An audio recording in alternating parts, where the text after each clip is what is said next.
What's he doing here? Joe?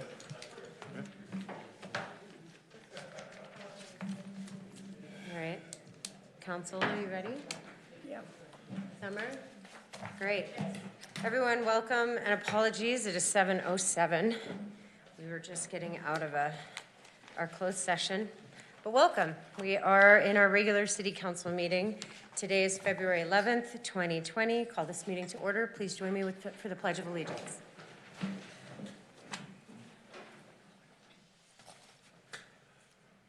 I pledge allegiance to the flag of the United States of America and to the republic for which it stands, one nation, under God, indivisible, with liberty and justice for all.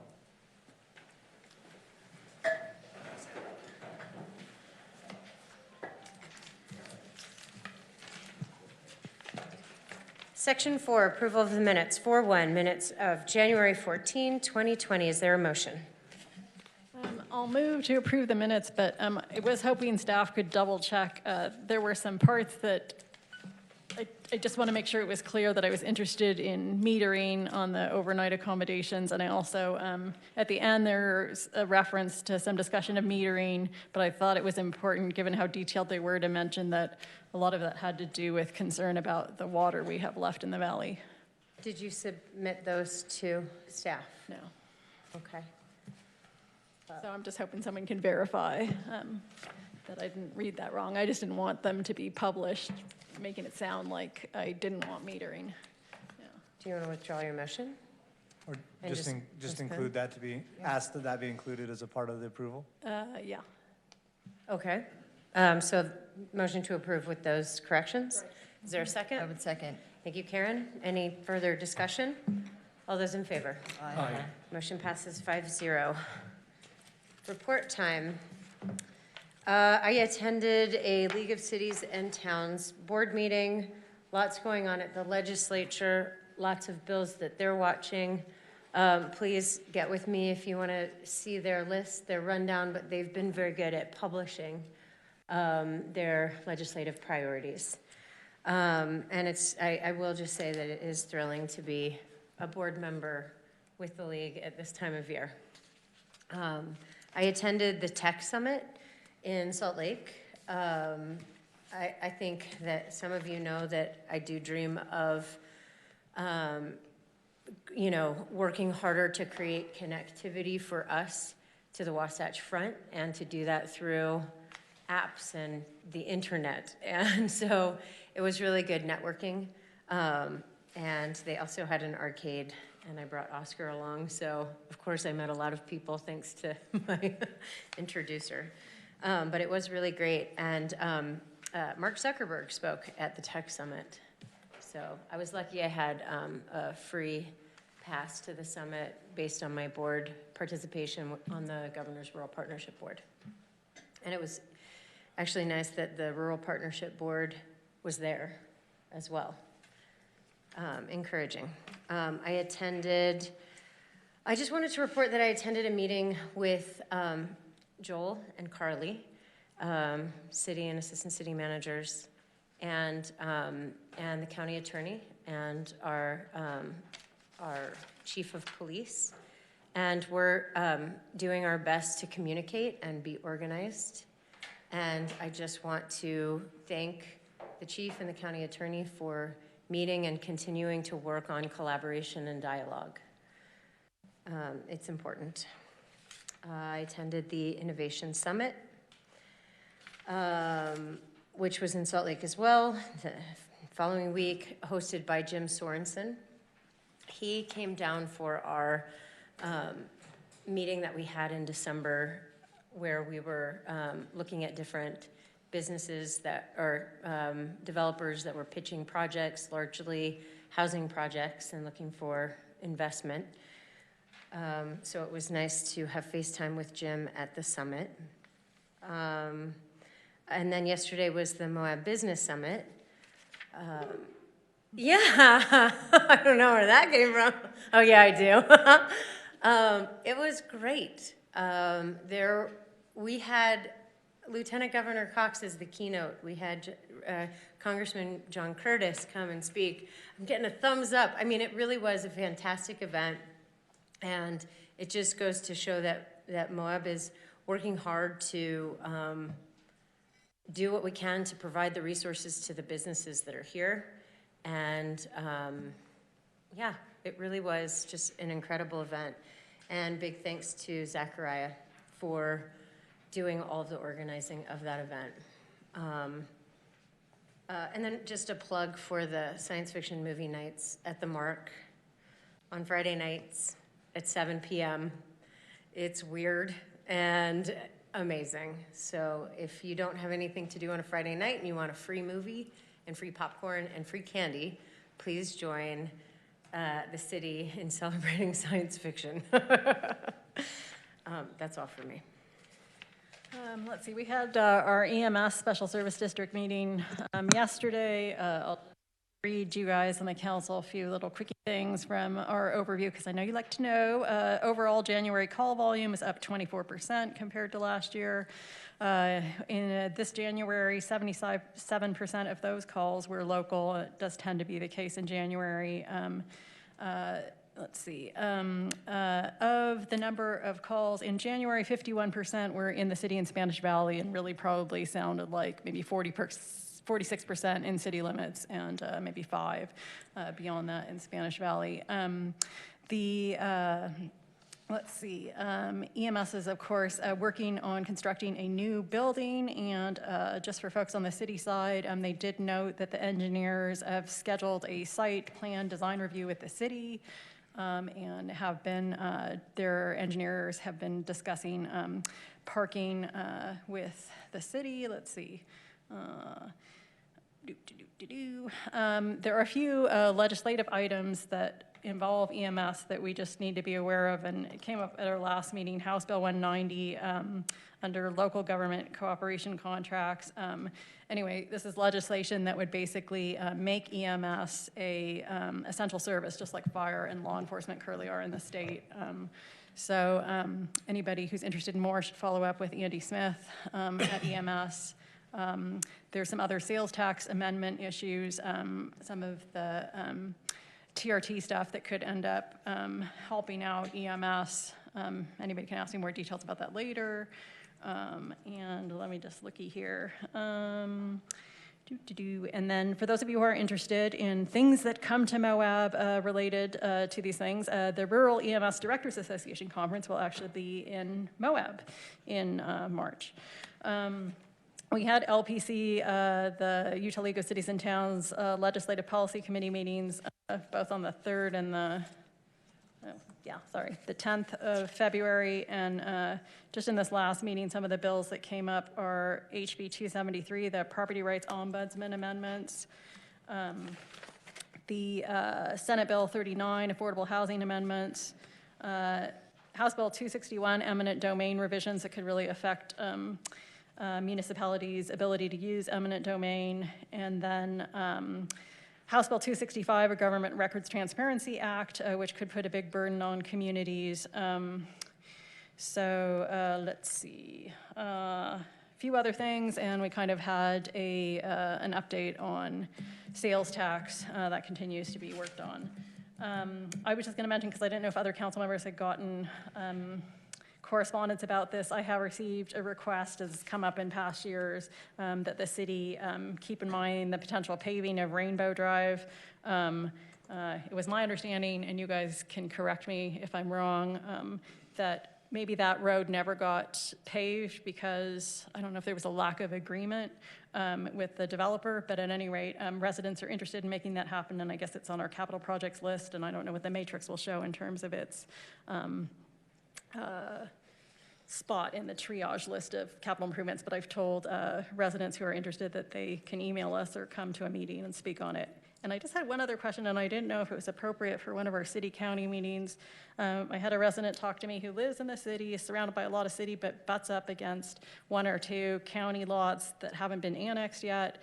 and just some of the frustrations they deal with seeing certain things enforced in the city and not enforced in the county. And it can be a little mind-boggling when you're right across the street and you can't do something, but the person across the street is getting away with doing something. And so I just didn't know in one of our joint meetings if it's ever appropriate to have a discussion about how we both enforce code and if there's some better ways to make things better for people living in that situation.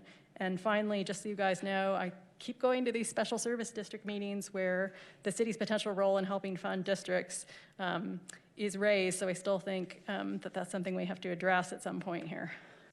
That was it. Thank you, Ronnie. I do want to say that there is at Rural Caucus, I'm trying to find it, I can't find it right now. It's either this Friday or next Friday, but I do plan to attend this Friday's Rural Caucus meeting. The EMS is a conversation.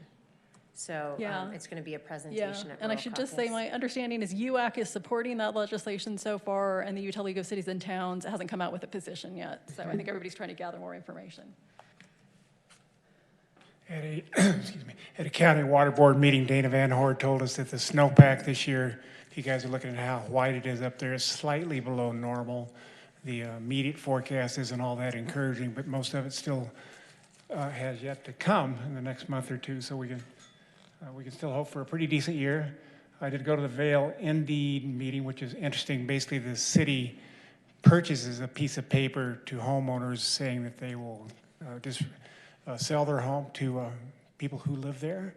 And it's kind of a neat, clean way of doing it, even if a little on the expensive side. And people say, well, that's a lot cheaper than building affordable housing all on your own. So that was interesting.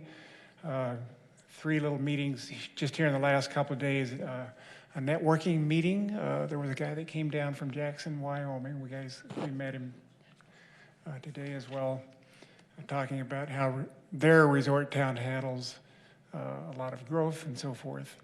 And last night over at 98 Center, a little nifty little restaurant over on the corner, I was happy to see a world of young people in there. Wow, I'm as old as I'm getting to be, and I run around with old people. So it was kind of nice to see not only young men, but young women out there all with business ideas, apparently. So that was cool. And finally, the League of Women Voters talked about state legislature issues. The one that caught my ear was progress on TRT reform. Curtis Wells and Mary McGann, thank them both for coming. We were hoping to get the minimum percentage of TRT revenues that must be spent on advertising, if you will. Just for information on that particular bill, Chris Baird, I asked Chris Baird for language, suggested amendments to the language. And so we have Cam, and then we'll also have our lobbyist, Casey, working on those amendments to that bill, to the TRT bill. As they reported last night, it currently sets at 47%. We were hoping to get it down to 32%. Most of us would like to see less money spent on advertising. Last I heard, it was at 37%, probably a concession to the hotel industry in the state. But as you say, they're still negotiating that. Well, we're just working on the language before it gets finalized, before the 45 days are over. Okay. Thank you, Mike. Welcome. Oh, let's see, I went to PIO training at the end of January for a couple of days. It wasn't for city council, it was for my day job, but it was really fascinating training. And big takeaway was be brief, be concise, and don't answer more than you need to answer. Actually, it was very good training. And I think City Council all got these invitations in their boxes. This is an invitation to a sneak peek at the Museum of Moab on the 25th, anytime between 4 and 7 p.m. And I haven't even sneaked a peek yet. So it'll be an exciting evening. I'm getting really excited for the museum to reopen. And that's it. Thank you, Tani. So I too attended the Vail Indeed presentation given by Town and Vail Housing Department Director George Ruther, demonstrating another tool for government entities to use a deed restriction solely tied to resident occupancy and not income limits. There is no price appreciation caps, and it is a locally employed, market-driven incentive run through the Vail Housing Authority. Of course, their median housing market is $1.6 million, and a little different than ours, and 90% of the homes are not resident occupied. So, I mean, we haven't gotten there yet, but some can say we see the writing on the wall. I went to a ribbon cutting for Arches Property Management with the chamber. I attended a budget meeting and then an airport board meeting. We had the daily parking rate has been increased to $5, and our employment number year to date is up over 6,000 passengers, which is fantastic. Currently, the United Airlines schedule is 1 time a day, and it is switching to 2 times a day March 6th. And when we were in the height of our season, it is going to be 3 times a day, 3 days a week, and 4 times a day, 4 times a week. So if you need a flight, check united.com. And then today I also attended the discussion with the county and the city staff and counselors about the 21st century governance. And the most important point from the Jackson Hole City Councilor member that presented the meeting was that we need to be very clear as a city and a county as to who we want to be so we can plan on to how we achieve those goals, which will be coming up in future discussions with the county. They said that they would like to put that on our agenda, like a vision discussion between the city and the county so that we can... Vision or annexation? Oh, both discussions came up, but a vision would be a first step, and then they'd like to have the annexation discussion on the agenda as well. And then census meeting was canceled for today because our grantee was gone for training in Salt Lake City. So next Tuesday at 10:45 before our joint city county council meeting, we will be discussing the terms of the grant that we received, which was $25,000, and what entities need for materials. We're 54 days until the census begins. So please, if anybody's interested in showing up to the meeting, it's at City Hall at 10:45 next Tuesday. Chamber luncheon at noon next week, same time as our joint city county council meeting. It's sponsored by Marion Tidwell, and speakers Derek Cook and Carrie Strecker from Grand County High School will be talking about the Pathways program, which is an opportunity for businesses to train employees through interns. So it's a pretty exciting program that is a great experience for kids, and it's an opportunity for businesses. Last thing, Grand County High School will be offering a free event this Thursday at 6:30 with motivational speaker Colin Karchner. He will be speaking about the screen-induced public health crisis we are in, how smartphones and social media is a direct link to an epidemic rise in depression, anxiety, and suicidality among our kids ages 10 through 17. And in the state of Utah, suicide rates have raised over 140% in the last couple of years. So come learn about this topic Thursday. It's going to be very informative. So that was it. Thank you, Karen. And you know, it's not lost on me that if we're talking vision with the county this year, it is 2020. So at the Solid Waste Special Service District, the big news is we took delivery of our new compactor that will be operating out at Klondike, doing a much better and more reliable job of compacting the municipal solid waste that ends up there and using the airspace efficiently. And as you all are probably aware, the National Park Southeastern Group is in a leadership transition with Kate's departure. And so as part of that, the National Park Service is conducting an assessment of just how to engage more effectively. So As part of that, there was a couple of superintendents from other parks who were here conducting interviews, and I talked to them about some of our local issues, like how the park engages with the community in their planning, congestion, and maintaining high-quality visitor experience. Moab Dark Skies had a meeting, and there were some ancillary meetings. The city submitted its application to the International Dark Sky Association for its International Dark Sky Community, and we got feedback for, we weren't approved, we got feedback for how to improve our application. And this has been going on for a while, and the IDA recently adopted a new standard for certification, which has both higher standards and as well as both higher application requirements. So there's good dialogue going on, and we'll be resubmitting sometime in the coming months. And, Moab Dark Skies, in conjunction with the planning departments, hopefully, is also doing a community engagement program where businesses can apply to be a friend of the Milky Way, and someone will come and do an assessment of their lighting in light of the new codes, city or county, as applicable. They're pretty almost the same. What they Milky Way if we join? You get a window decal. I want the candy bar. Almost. It has a very attractive graphic. It's not quite the Milky Way.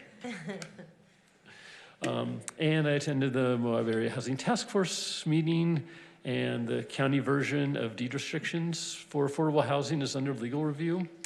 And the task force will be working on updated priorities, both for ourselves and also that may inform what the city and county might choose to prioritize for our work in 2020. That's what I've got. Thank you, Kaylin.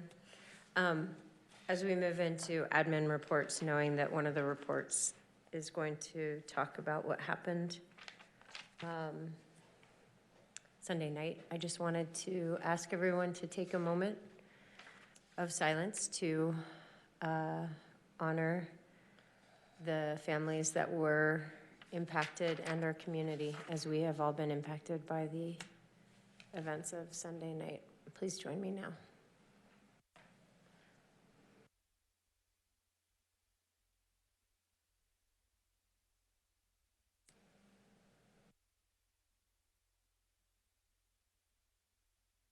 Thank you. So you guys are aware we had an accident in town Sunday night. It was a very serious accident. We had currently one fatality and another individual who's in extreme critical condition in the hospital who is not doing great. And yeah. So our thoughts go out to their family. They have a GoFundMe page that is available, and we will get that link up put on our city webpage so people can link to that and raise funds for the funerals that are coming forward. The other individual who was injured has recovered and is doing better. She was released from the hospital today. Her baby is doing well. Her baby girl. Her baby girl is doing well, and she was released from the hospital today and was getting to see her for the first time because they had life flighted the child after she was born on Sunday night to Grand Junction, so they were in two separate hospitals. So our thoughts are with the families, and if anyone would like to help, you can reach out to our victim advocacy at the police department, and they can help in a way that can be anonymous or in other ways as well. So they also, like I said, the GoFundMe, and we'll get the link up on our webpage so people can go there and donate. I would like to thank the police department, the county attorney's office, the city, county, and UDOT streets departments, the sheriff's department, the highway patrol, the EMS, and the hospital for their service to the community on Sunday night, because it was much needed, and I've been on a lot of wrecks in my life, and that was by far the worst one I've been to. And so they handled it like professionals, and they did a great job, and the hospital couldn't have been better. And they did an amazing job just to get the situation under control and get people the help that they needed and where they needed to go. So I want to thank those people for their service, and those institutions for providing that service to our community. So that said, on a lighter note, Greg Fossey, our longtime plant director for the WRF, has retired. He's with the city for 17 years, and he retired officially at the end of the month in January. And we'd like to take this chance to thank him, and we are going to have an open house for him, and we will get that information to everyone at a later time, and he'll be here and come say goodbye to Greg before he rides off into the sunset. At the gym, the registration is open for spring sports for youth and adults. So we have been having some issues with that, but it's back up and good to go. So we get signed up for your spring soccer and activities that you want to be involved in.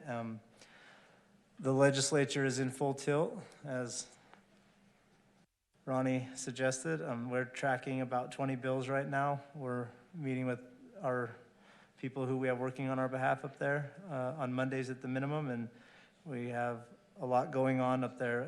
Not a lot to report yet as it's early in the session, and we're just getting a lot of things rolled out, but we've been working pretty tirelessly on that. And the eminent domain stuff that Ronnie brought up is, there's 3 current eminent domain bills that are tracking side by side. One's good for us, one's and one's really bad for us. So one would allow us to do trail systems and other things that currently is not allowed, which would be great. So that said, Rainbow Road, you brought up, it has been ranked on our CIP forms, and that's coming to you at the next meeting or two for your guys' approval, that we have ranked that project. As well as Emma, correct? Emma as well, yep. With that said, I'm going to turn the time over to Carly, Assistant City Manager, and then Chris is also going to give a quick presentation on a legal issue that we have going on. Thank you, Joel. This usually works for me. Oh, great. I'm just going to give a brief update on progress made for HB 411. That's the Community Renewable Energy Act, and about our participation in this program. So as you remember, this legislation established a legal framework for community serviced by Rocky Mountain Power to create a net 100% renewable electricity portfolio by 2030. So more than 20 Utah communities have decided they want to pursue this. And over the next couple years, we're going to be deciding how to collaborate with each other, the communities, as well as with Rocky Mountain Power, and the bodies that regulate them. So some work has been done since the bill was passed in 2019. It's been through a rulemaking procedure. It was approved by the Public Service Commission, and communities like ours adopted resolutions to participate. So since we did that, we're able to engage. The next steps, like the most immediate ones, is we need to produce a governance agreement, and that will dictate how all the communities kind of bargain who's representing us, what our positions are, those important points. We want to have a draft of that by June 2020, and then adopted by each community by August. There are like twice monthly meetings that we'll be participating in to negotiate that agreement. And then also we have a utility agreement. This will be a single agreement from all the communities. We'll have to chip in to pay for a third-party consultant to help us deliver and evaluate it for 2 offices, the Utah Office of Consumer Services and the Utah Division of Public Utilities, and which will be reviewing the utility agreement in our application. And then we will also, in the meantime, be developing things like low-income plans for our community. We have a great resource in Caitlin Myers to help us develop that, as well as language for opt-out forms for folks who wouldn't want to participate if those exist, as well as the ordinances we would eventually adopt if we continue to engage. So that's kind of the year ahead. We'll also be designing through, I think, the utility agreement and other work, the rates, the renewable energy, kind of what it will look like, those kinds of projections. And you can see on this really helpful diagram, opportunities for us to exit. Those are like the little civic buildings where If we don't want to participate anymore, if we don't like what the rates are saying or some other kind of concerns where we would be able to exit. And then down like in 20 beyond, where customers will be able to exit.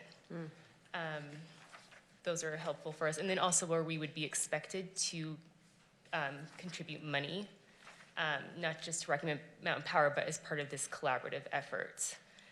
So this next year's budget would have to have money set aside for us to contribute to the rest. It's undetermined at this time, but hopefully we'll have a better idea in the coming months. And for now, I'm the staff contact, but anyone who wants to participate, please let me know and we can arrange for that to happen. And this is a pretty sophisticated negotiation when you're dealing with someone like Rocky Mountain Power and these kinds of agreements. So we're exploring engaging maybe some outside expertise as well. Any questions?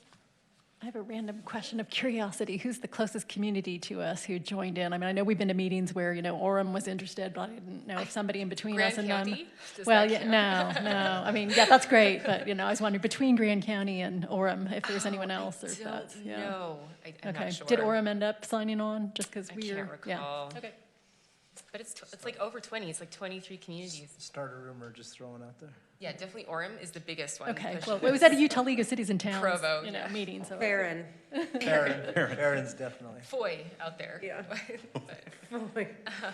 And then one other just quick update related to this a little bit, but just sustainability in general.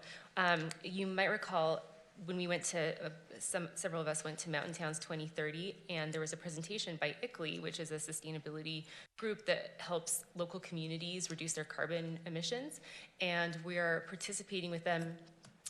They are providing technical expertise and resources to produce a greenhouse gas inventory for our community. So we're partnering with Grand County to produce that inventory, that baseline for us, and we're also going to be engaging a graduate student to help do some of the analysis as kind of a capstone project. Does it include tourists coming Yes. to and from, So- their footprint as well? Yeah, so that is part of the work, which we want to understand, like the total, that's another reason we're kind of dealing with the county too, is because it's like this grander community envelope, like looking at airplane flights coming in, freight going through, propane tanks, natural gas, electricity, all the ways we produce carbon.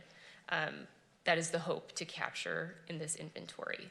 And then if ungettable, understanding why that data can't be used and maybe seeing it as we need something that we need to pursue to identify, to understand.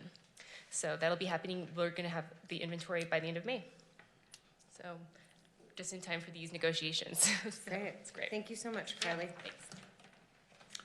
Thanks, Mayor.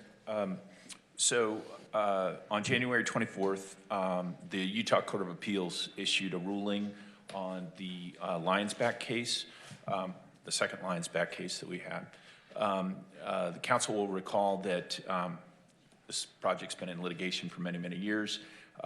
In 2016, the council approved an agreement with Sitla and the developer that basically resolved a number of disputes about the land use entitlements and changes to the land use entitlements for this project.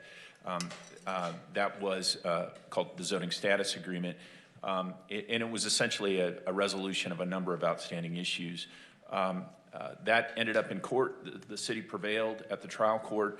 However, in this Court of Appeals opinion, the court dealt a setback to the project and to the parties in saying essentially that the public process that the city went through in approving the zoning status agreement was insufficient because it did not include a public hearing. That is kind of a significant departure. It left a number of legal questions that were the subject of the litigation unanswered. Right now we're evaluating whether or not a petition for certiorari to the Utah Supreme Court is appropriate. As I said, there are a number of legal issues that were dealt with in the case that, frankly, the Court of Appeals didn't cover, and that we may need some clarity. The council will recall that this project goes back to 2008 when the original entitlements were granted. Those those land use entitlements are vested, they remain vested, and so there's a real question as to what to do. I've had communications with representatives of SITLA, and it looks like they're intent on pursuing the project, and that could include going back to the original configuration of the project, or some variant on that. So we're looking at that, and I guess I wanted people to be aware of this. As I've said before, I think it's the communications I'm getting from the agency are that this project in some form will be moving ahead, and it also appears likely that SITLA and the developer will be petitioning to the Utah Supreme Court, so there's a good chance that this will be heard. This issue went up to the Utah Court of Appeals once before, back in 2012. So again, this is sort of a long saga, and we'll be making some decisions about how to proceed and briefing you on that. I'm glad to answer any questions that you may have about where this stands, if there are any. Council? I would just like to clarify, so this project can go forward regardless of what we decide to do as a... Yeah, I mean, the thing that's interesting is that what brought on this latest lawsuit was a change to the original application and a dispute between the city and SITLA over how that change should be reviewed. And what the court has done is said, well, okay, the process that was employed to arrive at a decision on that, which was an unusual process, it was a dispute, it was an attempt to settle a dispute. The court said that process was insufficient. So that still leaves SITLA and the developer, SITLA as the owner of the land, with the right under the pre-existing entitlements that date back to 2008 to actually go forward with the project as it was originally configured. And they've expressed some interest in doing that as opposed to the revised project. That could change, but one thing that the public should be aware of, and this council should be aware of, is that SITLA has procured appropriations to pay for infrastructure, and so they are at least moving forward with a lot of that design work, and they do seem intent on pursuing this. So there are a lot of opportunities here, I think, for further negotiations. I would like to see all of these issues resolved. I have to say that I'm not very optimistic that they will be resolved, because I think the parties are very far apart in terms of their respective positions. But if the council will recall, we're kind of caught in the middle in this, in that we have a group of opponents that are very much opposed to the project. We have the developer in SITLA that is very much ready and able to go forward, and the city is caught between. So if there are other... And just to be super duper clear, they are looking to break ground this spring, and construction will begin at Lions Back, and the win that we saw as a city was not a win to stop the development. It is happening this spring. That's right. They're proceeding with their already having been approved phase, correct? What I understand is, A, they've secured funding, that they want to spend it in 2020 for infrastructure, water, sewer, utilities that are going to need to be installed, and that they're working on revisions to those utility designs and finalizing those utility designs, because when they were originally approved, they were conceptual, and now it's down to the construction phase. So that's a yes, construction Yes. is going to begin at Lions Back this spring. that's what I'm told. That's what I'm told. And so it's important that we be aware of that. Thanks, Chris. Just to refresh my memory, the city and the city council is the defendant in this case, but SITLA is paying our legal expenses? Yes, and that's an important aspect of this, is that the agreement that was struck between the city and SITLA was that we're going to resolve our dispute, but if we get drug into another round of lawsuits, we expect to have our legal fees paid, and SITLA has agreed to do that. We have a written agreement that says that, and they've committed since the appellate decision was issued to say that, yes, they will reimburse the city. So the city taxpayers are not out of pocket on this lawsuit, which, as I've said, it's been very, very long time in coming. So. Thank you, Chris. Thank you so much. I just had a related request from staff, which was, I don't think some of you were here in 2008, but I don't think anybody sitting, Chris was, but I don't know if any of the rest of us were here in 2008. And then in 2016, I think the only ones here were Kaylin and Tawny and I. So for some of the council members, this project is new. So I was just going to request that staff at some point just help, especially the new council members, but help remind us, since we know the project is moving forward, and we don't know exactly what it'll look like, but we probably know the minimum of the size and that build out that it would look like, just kind of remind us and the residents of what's coming, because I know too with like our charts on overnight accommodations and how many units are coming, Lions Back hasn't been included, so if we could get that included, yeah, once we have. Absolutely. Yeah. Absolutely. We can give you both what was originally vested and what is proposed. All right. Thanks. Thank you, Chris. And unless there's anything else you need me for, I will take my leave. I like to stay for the whole meeting, but you don't need me. You're going to have to sit out there. You You don't have a need better me. offer, yeah. Excellent. Thank you so much, Chris. Thanks for being here tonight to talk through that. All right, we're going to be moving on to Section 7, Citizens to be Heard. If you would like to be heard, grab one of these blue forms outside, fill it out. You can hand it to Summer and she'll bring them to me.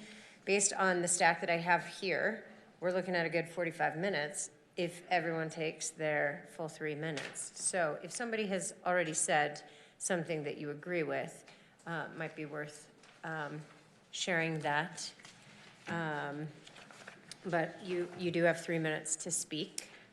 And I just ask that you say your name clearly when you talk into the microphone. Matt Hancock.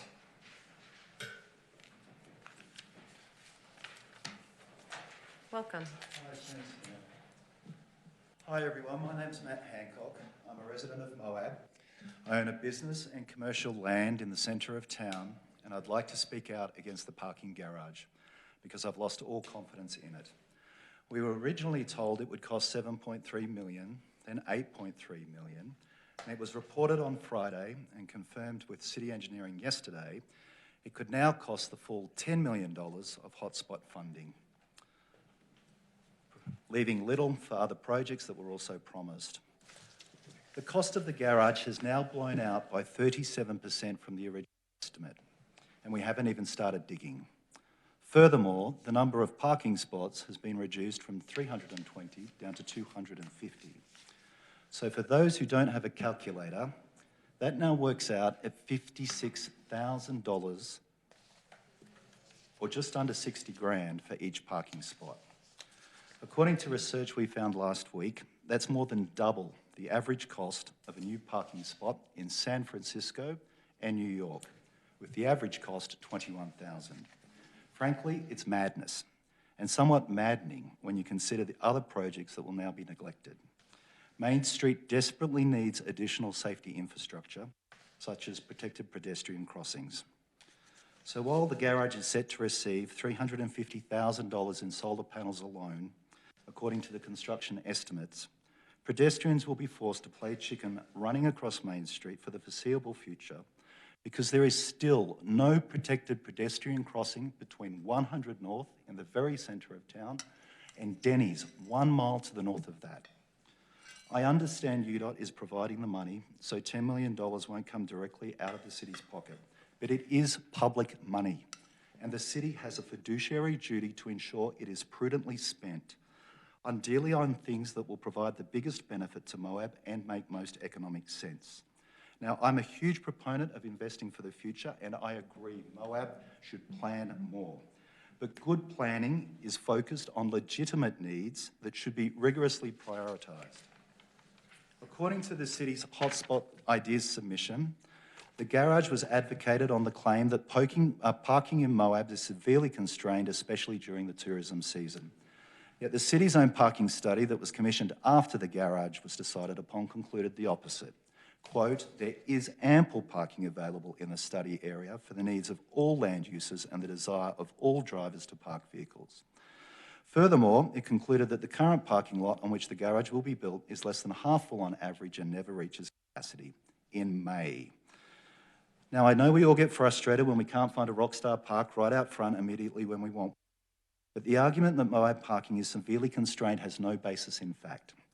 Our existing parking could certainly be made more efficient, and the report spells that out, and more dispersed parking could be readily and cheaply provided. According to the contract with UDOT, the city has to pay for ongoing maintenance and operating expenses, and while they haven't been finalised, the initial costings confirm they won't be cheap. So while the garage may have made sense back when the removal of Main Street parking was foreshadowed, the arguments for it are now weak.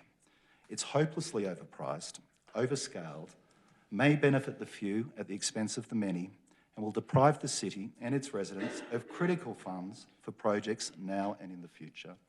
I thank you for your time, and I encourage you all to support Mike Duncan's resolution this evening. Thank you. Thank you, Matt. Wendell Williams.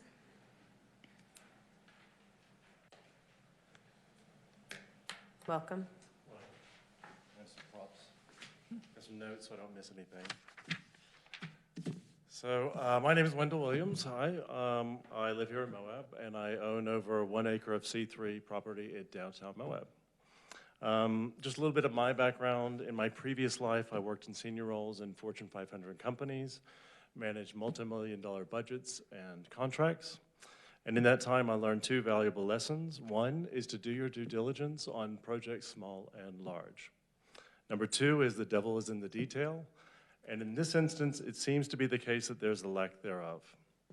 And for those reasons, I'm here to speak strongly against the parking garage.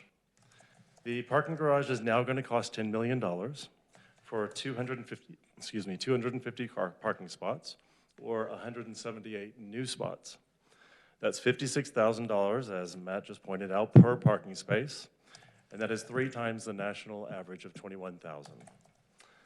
The city spent just under $50,000 on their parking study, and in its opening paragraph it asks, quote, "Does Moab have enough parking, and can it be used more efficiently?" The report says the current lot on which the garage will be built currently sits less than half full and never approaches capacity. I drive past it every day, and it's never full. There's hardly anybody in it. So I don't understand why we're about to build 3 floors of incredibly expensive parking on top of what we already have. The report also states, quote, "Moab is in a good position with more total parking available than is needed to meet demand." It also recommends Moab make better use of its dispersed parking, of which we have plenty, and could most definitely provide more. It provides suggestions for doing so, including parking limits during peak times, popular spots, demarked parallel parking spaces, and limiting oversized vehicles. Yet 2 years after this report, none have been implemented. Moab must pay for ongoing maintenance and operating costs for the parking garage, and UDOT estimates this was $125,000 a year, but as we've already seen, with their preliminary estimates, costs have already increased over 30%. There are also studies that indicate maintenance will run at a minimum of between $150,000 and $250,000 per year, which is about $1.5 to $2.5 million over the next decade for maintenance. The parking garage was also promoted as being the new site of a valuable transportation hub, but why are we spending $10 million on an elaborate hub with all sorts of bells and whistles when we don't even have any buses now or for the foreseeable future when other critical exist? It's also suggested that a garage will promote housing throughout mixed-use development by developing removing parking requirements for developers downtown. But because the garage exists in one centralized location, it will only benefit developers who have land immediately surrounding the complex, namely 2 well-known property owners. It won't meet the development needs of landowners further afield, and I should know because I own C3 undeveloped land 1.5 blocks from the site. I know I have 0 seconds, 1 paragraph. The city also commissioned another study to explore dispersed parking on West Center. For those who've not seen it, some beautiful diagrams of some great examples. It presents an excellent model for providing attractive landscape dispersed parking, very similar to what we have in front of where we park tonight. that could be applied across all of downtown with built environment that promotes car, bicycle, and pedestrian traffic around our entire commercial district. And it is also consistent with our master plan. So as I previously stated, I'm a firm believer in due diligence and process, and I do believe that there's obviously been some steps missed in the confirmation of this project. Otherwise, many of us would not be here tonight. If the city has evidence that the garage will be used, evidence that surely was submitted as part of the hotspot funding, residents deserve to see it.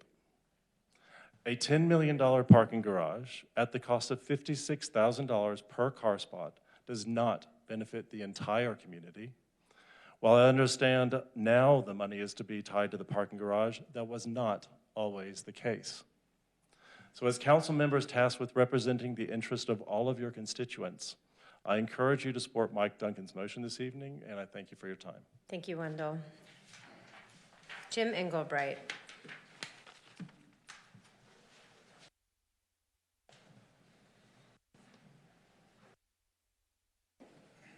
Welcome, Jim. Thank you. Nice to see you. My name is Jim Engelbright, and I'm a business owner adjacent to this parking lot structure, and have had that business for about 30 years. And for all that 30 years, we've had parking problems down there. So, you know, I don't know what to say, and I look in that parking lot now, there's no cars there. It's wintertime. But in summertime, you go out there and take a look, and it's full. And so where we go from here, I don't know, but it's pretty unusual to have the kind of funding we've got and a one-time shot at some parking somewhere in Moab. So in my opinion, we ought to move forward because we do have the money. And I'm a long-time remembrance here of when we were working at the bypass way back when. We had an opportunity and we lost it. And it's going to be much more difficult now. And I look at this as an opportunity. And having looked at other towns like, you know, you talk about Durango, you talk about Telluride, you talk about Park City. Every one of those towns have parking problems. If you go to Telluride in the summer, I mean, the last time I went, we parked like 6-8 blocks away from the center of town just to get a spot. I think Moab is a destination anymore. It's no longer, unfortunately in my mind, I like the rural setting. Unfortunately, that's a daydream anymore. I just think we have become a destination, and that parking is going to continue to be an issue. This may only be the start, but if you look around, there really isn't much land left to really develop in parking. I mean, there might be some ideas outside of town around, but not many people want to sell that property to parking, you know, interests. And so really what you got right here is a one-time shot at something pretty unique. And so I just encourage you to consider it. I'm not happy about all the constructions that are going to be going on there and all the busyness for a while.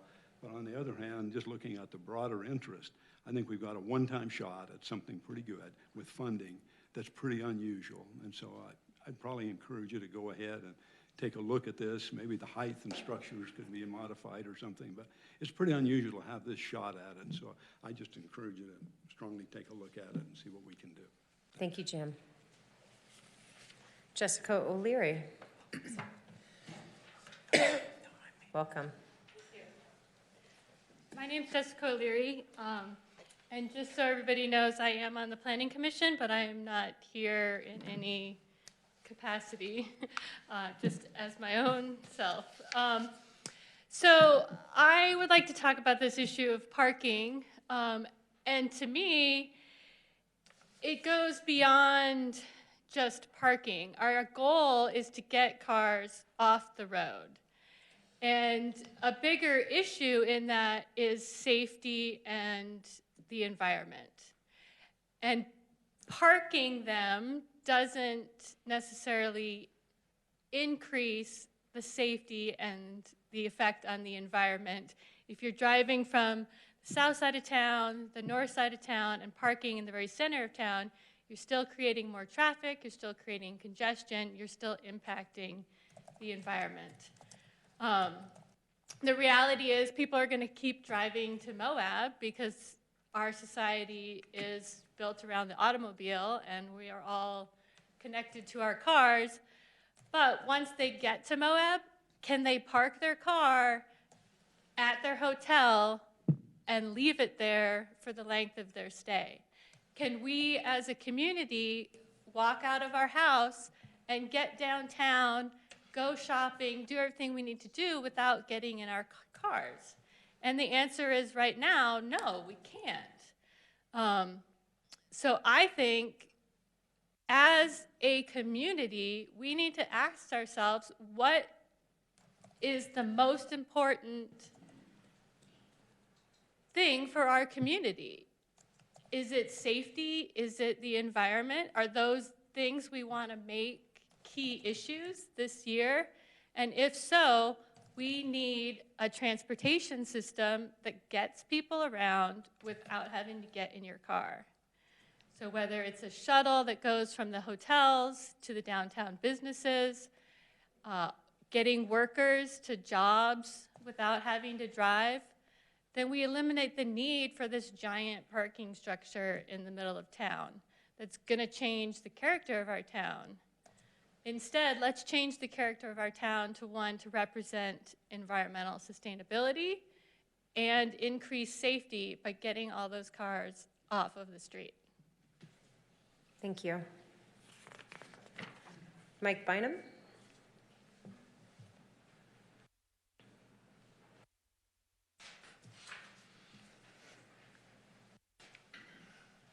Welcome. Thank you. Good evening, Mayor, council members, staff members as well. My name is Mike Bynum. I'm a business owner in town. A little history quickly. In 2017, there was a committee put together that was composed primarily of city council representatives, county council representatives, city staff members, and county staff members, along with UDOT, to determine how $10 million in hotspot funding could be used. Out of that, in a number of meetings and input from a number of people, and I was a member of that as a citizen and business owner, came two primary objectives. Number one and foremost, and top of the list by every way, was a bypass around Moab. That hasn't gone away. We all know that. And I, for one, am all in for how we reclaim our town and our streets and get that bypass done. UDOT is willing to cooperate with us to get that done, but obviously that has to be worked through. But they pledged their support in 17, in 18, and 19, and tonight, Mr. Ryan Anderson from UDOT has driven over from Richfield to be here to answer any questions. And I appreciate his courtesy in doing so. They've been wonderful to work with. They're trying to work with us. Obviously, there's a lot of differences of opinion to get through, but they're here to help us with the bypass. And the second item that was developed was money was allocated to study the bypass and determine what other needs and hotspot funding could be done. And a regional downtown transportation district came out of all those people and all that work and all those studies.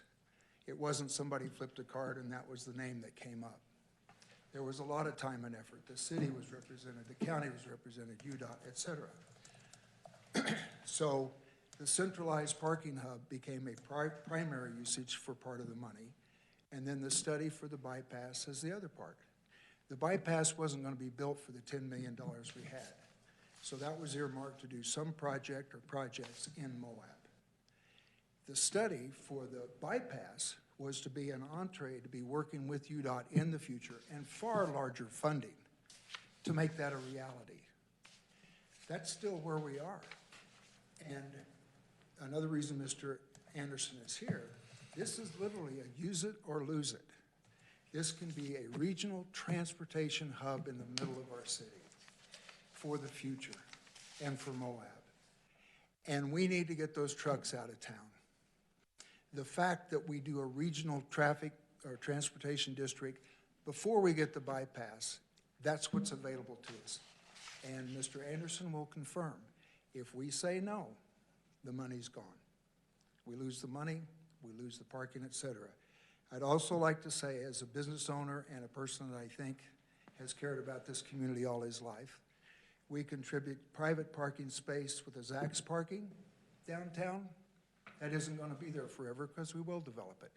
We move the fence over so that the Desert Bistro next door had parking along there. We've got the empty lot next to the parking garage, and when it's busy downtown or weekends, that gets full. New people to this city have a problem finding out where the parking lot is. It isn't real obvious when you drive into town. But I do see the parking lot full. But I'm telling you, there's a number of spaces that we have that we've provided to the city, along with bike trails and easements that we've done through our property. So I respect all of you for your service, but no one cares about this community any more than I do. And we need to build things now, and we need to build for the future, and we need to be smart about it so that our downtown can be safe. You don't have to cling to your kids when you're downtown so they don't get anywhere near that street. It's horrible. So let's make this a community. Let's have a centralized traffic hub, and let's add the electric vehicles.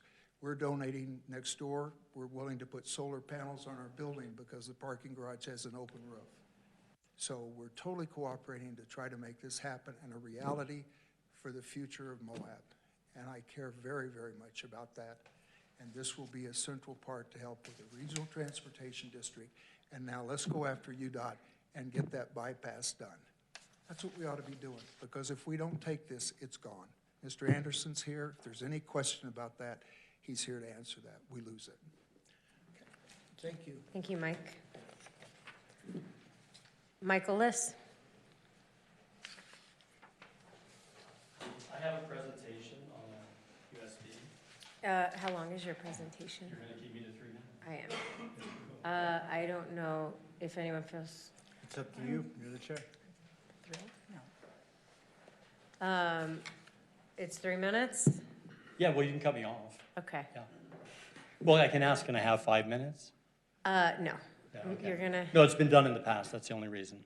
Michael, you got to tell me, you have a bunch of stuff on here. Oh, I there's don't only know what one it thing. is. It says list parking structure.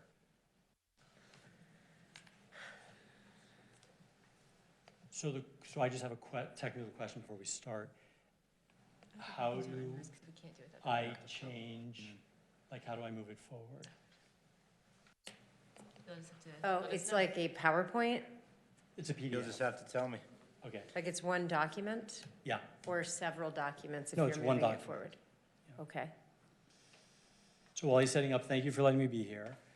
And I'm going to talk as soon as we're ready on the parking structure against spending any more money until we figure out all the issues associated. You're making me feel very uncomfortable as the chair of this meeting. Okay, that's not my job to make you feel comfortable. I concur. I'll just wait for this. But it's my job to make sure everybody feels heard and that there's equality in that. So that everyone has, equal access to present as citizens to be heard. Yeah, I'm not talking. Yeah, and hearing impaired will be benefited by my presentation. Okay. Wait, stop it, start at the beginning. Okay, so I'll just. I was just making sure I could move it. Yeah, so I'll just hit the table when we're ready to move. Okay, you're ready? I'm going to talk fast. Don't move yet. The table. Oh. Give me the cue. Yeah, totally. Okay, got it. Okay, I'm going to start over. I want to talk about the parking structure. It's very frustrating to me that the largest infrastructure project in Moab is being handled without understanding and taking into account all the information that we're getting, okay? So I went to the library to figure out how I could help you. There's a bit of humor here. The librarian, Stephanie, sent me to the shelf, and I found the books, and I found the perfect book for tonight, which is Project Management for Dummies, okay? The Rule 11, whenever you get new information, stop everything and make sure you're still doing the right thing. That's what I do for a living, is plan large-scale infrastructure. Every time you get information, you reevaluate your decision. When you get new information, you have 4 choices. We got information. We got the parking study. The city parking lot is only used 40% of the time on the busiest week of the year, okay? Even UDOT and Rick, which I'll meet later, would understand when you get information that says you don't need something, you move on, okay? You have 4 choices. 1, do not change the project, okay? 2, make changes to the project. 3, stop the project, which would have been the one in this point. 4, find a new solution. What Moab did instead was be the ostrich, ignore all information, and keep going full speed ahead, okay? Then we got more information. I presented a proposal that shows you never build a parking structure if land values do not support it. We can buy land around town, get the 320 spaces. Instead, you ignored that, full speed ahead, okay? Next, Kimley Horn is now down to 250 spaces for $10 million. What happened to the UDOT contract? The contract says 320 spaces for $8.3 million. What about dispersed parking? City of Moab, ignore all information and keep moving full speed ahead, okay? I've spoken to UDOT, not the gentleman that's here, and I have been told, Curtis Wells has been told, and I trust Curtis, that if the city and the county agree on a new use, like a bike trail or a transit system, UDOT will listen, okay? Or we can go all the way to the Utah Transportation Commission. And in our contract, if you terminate, the contract says UDOT will cover all monies already spent, so no fear tactics about we're down 200 million, okay? Another project management for dummies. 200,000. What? 200,000. 200,000, thank you. Rule 17 of project management for dummies, ethics matter, not just illegal impropriety, but do not give even the appearance of impropriety. I gotta mention the elephant in the room. Mike Bynum is the one benefiting 90% on this, okay? That doesn't look right, that doesn't feel right. You gotta go to Rule 29, which is when you get the largest grant in the history of your town, do something wonderful that benefits all citizens. Thank you. Thank you.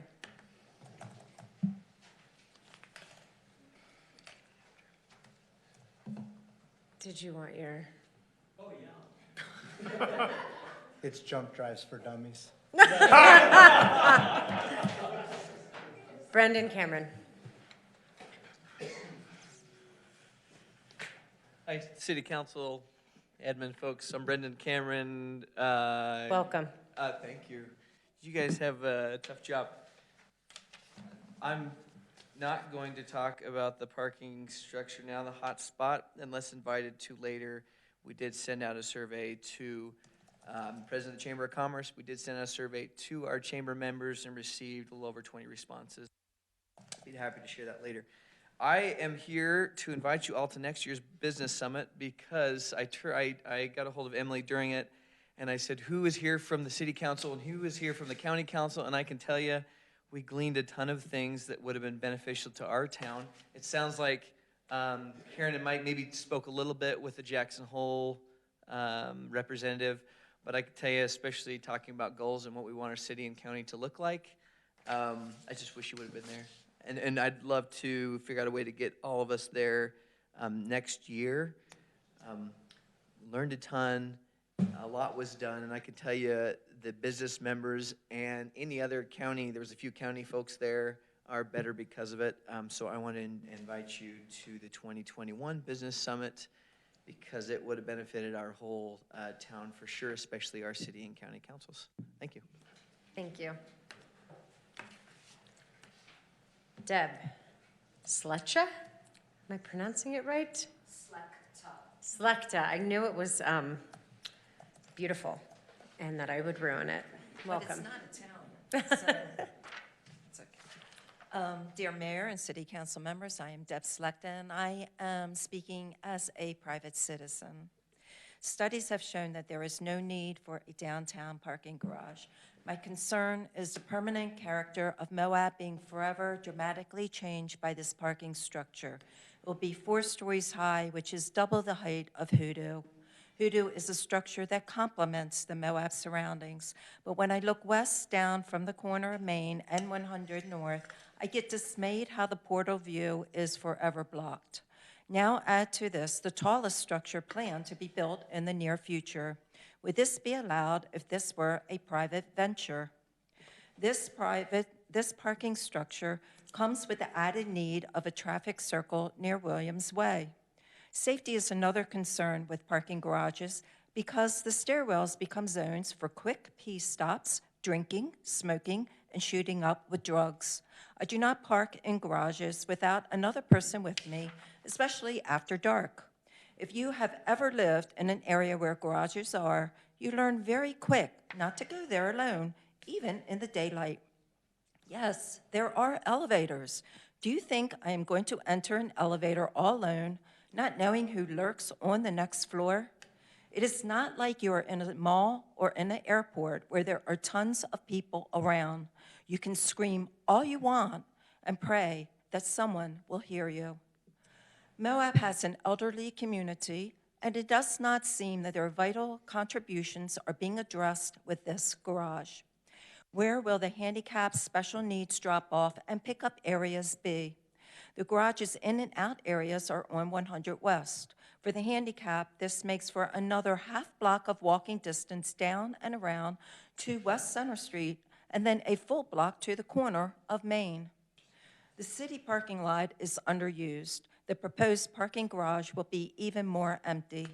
I ask the mayor and city council members to seriously think this proposed development through in its entirety and not be like a little kid who found a dime on the ground. Let's be responsible with this money. If it means that the city must give up, then let's do the right thing. It would be more horrible to waste this money and, on top of this, have a permanent reminder of this monetary waste forever. Thank you, Deb. Thank you. And I was under.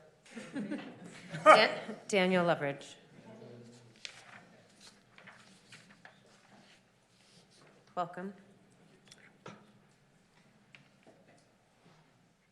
Good evening, Mayor and council members. My name is Daniel Leverage. I am the general manager of the Hoodoo Hotel, and I'm here to talk about the parking structure today, both as a businessman here in town, but also as a private citizen to give my experience.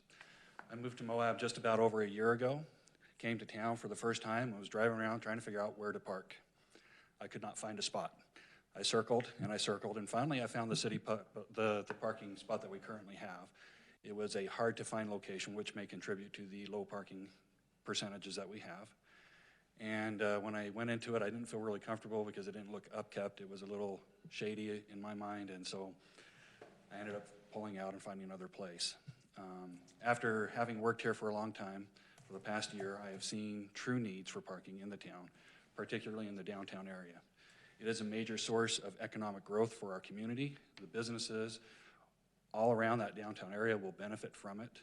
And most importantly, I believe it will be a safety issue for the town. To have more parking available, to get the cars off the sides of the street so that they are not blocking traffic.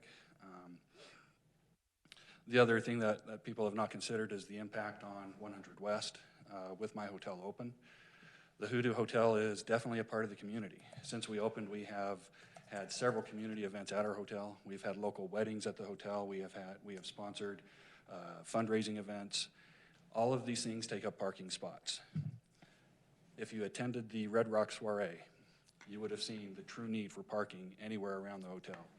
Williams Way was filled with cars up and down. The entire parking lot of the Hoodoo Hotel and Josie Wyatt's restaurant was full. The Walnut Lane was filled with parking.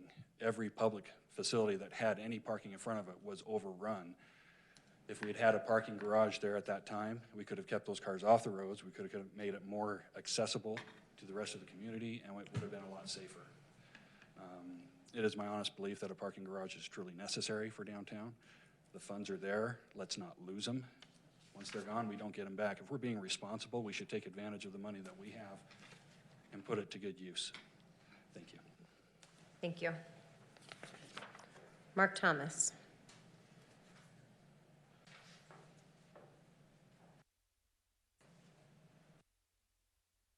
Welcome.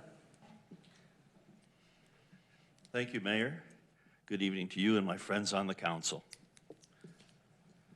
The state's generous contribution for a parking garage downtown is very appealing, but so was the Trojan horse the Greeks gave to Troy. So let's not overlook the following before any more money gets spent.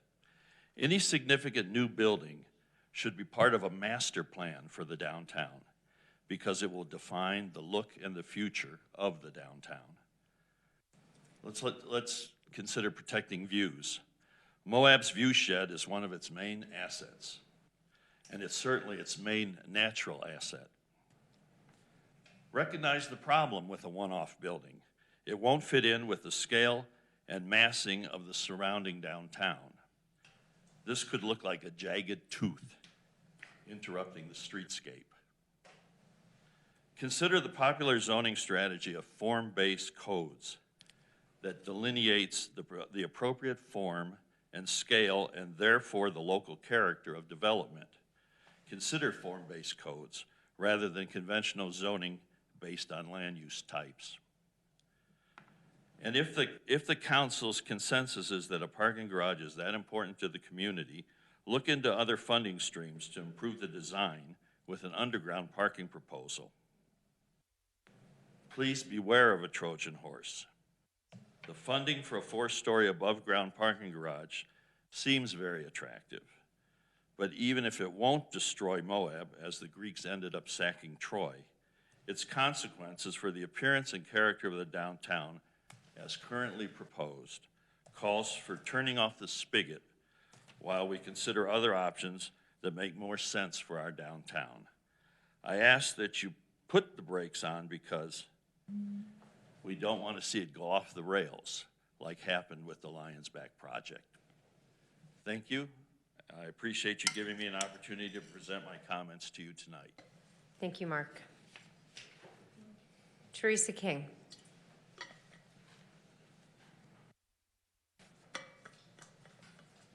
Hello. Welcome. Welcome, Mayor, Council. I'm here to talk about new business 9.5, the wrap tax. And what I would like to say to you all is I've been watching this particular project for many, many years. I would like to make one comment that to whoever prepared it, that I do think there is one numerical error in the Utah code. Yeah, it's Did the you 8 catch year, that? 8 years instead of 10. Nope. Oh, That's what's yours? good. That's good. I didn't go there, but I went to Utah Code 59-12. It's supposed to be 1402, not 402.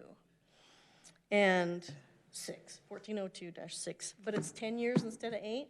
It is 10 years instead of 8. Even better. Yeah. So what I wanted to say to you all is I wanted to congratulate you all beforehand about being community leaders, to think ahead and to start this conversation with the county about this process. I know it's quite a process, and for you to start the conversation with the county about this arts tax and have the conversation together, I am super happy that this is happening. And anything that I can do myself as a board member of the Moab Arts Council to facilitate those conversations and to see where the best way to go about this is, I want to share my resources along those lines. So again, I look forward to how this progresses. I hope you continue forward, and I'm done. Thank you. Joe Kingsley. I am Joe Kingsley. I feel like the elephant in the room because I'm not going to talk about the parking garage. I want to let you know that Senate Bill 52 is in the final stages of being going through review and committee, and its next stage is going to the floor. And I hope if you have a chance to support it, you will.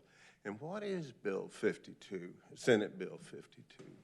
What it is to remodel, refine UDOT so UDOT no longer is responsible for just roads and four-wheel vehicle transportation, but is also going to be responsible for rail passenger traffic. And this is a big thing because if you're familiar with New Mexico, Colorado, California, when those states got involved in rail passenger traffic, the rural communities, that's what we are, spoke up really loud that they wanted to be part of it.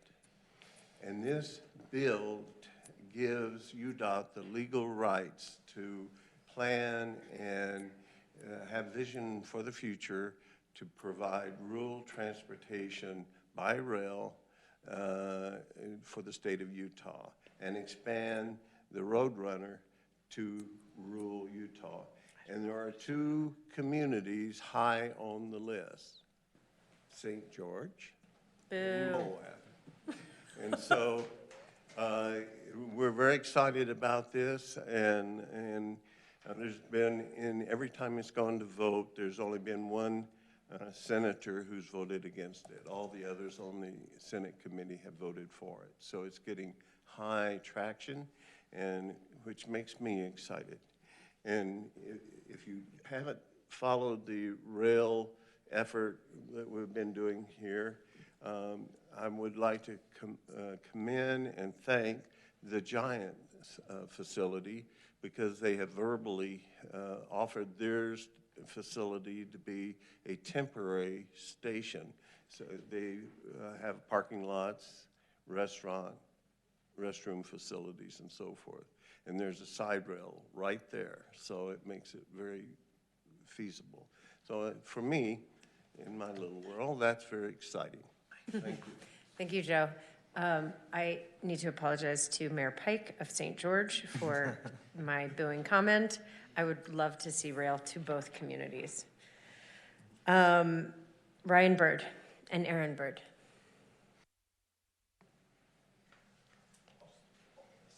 Okay, welcome. My name's Ryan Bird, and my wife and I own 2 businesses here in town. I don't need to cover a lot that's already been said on the parking, but I would like to address the point that is being made in favor of it, in that just because the money is available that we should use it. Seems to be sort of the strongest argument so far, and I feel like that is a mistake. That it maybe wouldn't suit Moab best. For the most part, that's really all I have to say is that, sorry, I'm nervous, I don't really talk. It's okay, you're really good at chicken, so. Yeah, I mean, we see the parking struggle as well, so we see it at times, but I think that it's maybe a little exaggerated at times as well. So I would like to see more dispersed parking. I think that that's a better solution. I know that parking in Moab is challenging at times, and the code, especially for business owners, is difficult. We fought that battle a lot when we came to town to do a couple businesses, but it also seems to me that most of the arguments that are in favor are, it's benefiting those that are directly next to it, and I think that's sort of another point to be noted, is that I understand why they're here and they want to make it happen for themselves. I don't blame them, but long term, I don't really see it being a solution for the majority of the businesses that are in Moab or its citizens, to be honest. And that's all I have to say. Thank you. Thank you. I'm taking his 124 since my name's on the paper. Oh. I'm Erin Sure. Bird. This is my husband. We own businesses together. I was a personal trainer for 12 years. I know that people are lazy, and I believe that that parking structure will serve businesses in maybe a 2-block radius. And I mean, it seems like maybe it would benefit our businesses because we're on Main Street, but I genuinely don't think people will even park their car and walk that far, especially if they find an opportunity to park somewhere else, and they can't, because I live in my businesses and I see parking spaces open. And to that point, there is no regulation on Main Street for how long people can park in a parking spot. RVs park in front of my business for full business days, and there's no restriction on that, and that is very frustrating. So something like that should be addressed before we build a $10 million parking structure, whether or not that money can or cannot be allocated somewhere else, and I also don't really understand why the money cannot be allocated elsewhere. So that would be something that it would be helpful to have addressed. Thanks. Thank you. And that is the last form I have. Are there any other citizens that would like to be heard? I just want to add that my wife, who does most of the driving in our family, said that she's against back-in parking. Thank you, Mark. Okay, well, since I don't have any other forms, we're gonna move right along to old business. Teeing us up nicely. Thank you. 8.1 on our agenda. Back-in parking recommendations. So this has been in front of the council before.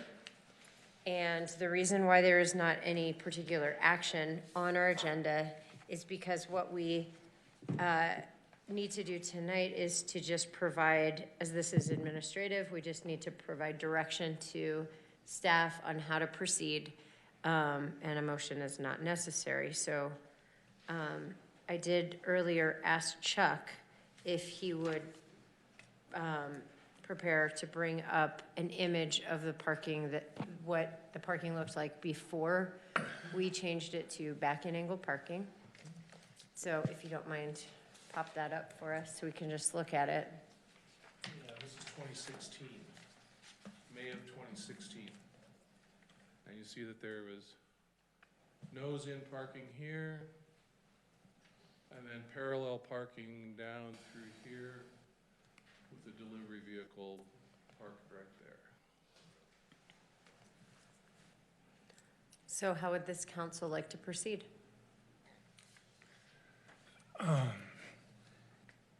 Shall I make a motion first and then we'll discuss then? So a motion isn't necessary. What we just need to do is just discuss how we'd like to proceed and then present that, as a direction to staff. If I may? Yeah. Well, the vast majority of comments that we've had from residents, in fact, I haven't seen any, but I'm just typical. There must be somebody out there who likes back-end parking, but I haven't seen it. Oh, I have. There's been two. I have. Yeah, I've had two. Two. I've had Very more good. than two. I've had more than two also. And Chuck brought this to us some months ago, and I was perfectly happy to try it as a trial experiment. This is only my opinion, and I'm a frequent bicyclist on city streets, and I'm well aware that there's a wide variety of threats to bicyclists from open doors and all kinds of things. And I don't dispute Chuck's assertion that there is a modest safety advantage, all right, to back-end parking. I'm not disputing that, Chuck, you know that. But I think it's pretty minor in comparison to all the other threats that bicyclists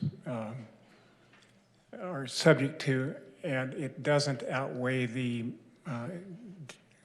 complications, as I put it, to motorists trying to back in. I think it's more difficult to back in than it is to back out, and hitting things on the sidewalk and backed up traffic and on and on and on. I think we're all familiar with those complications.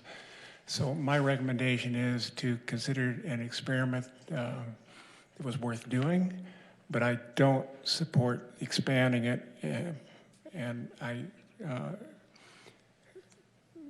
business owners who are near here tell us that it's driving away traffic, their business traffic and so forth. So I don't even support keeping the experiment there longer.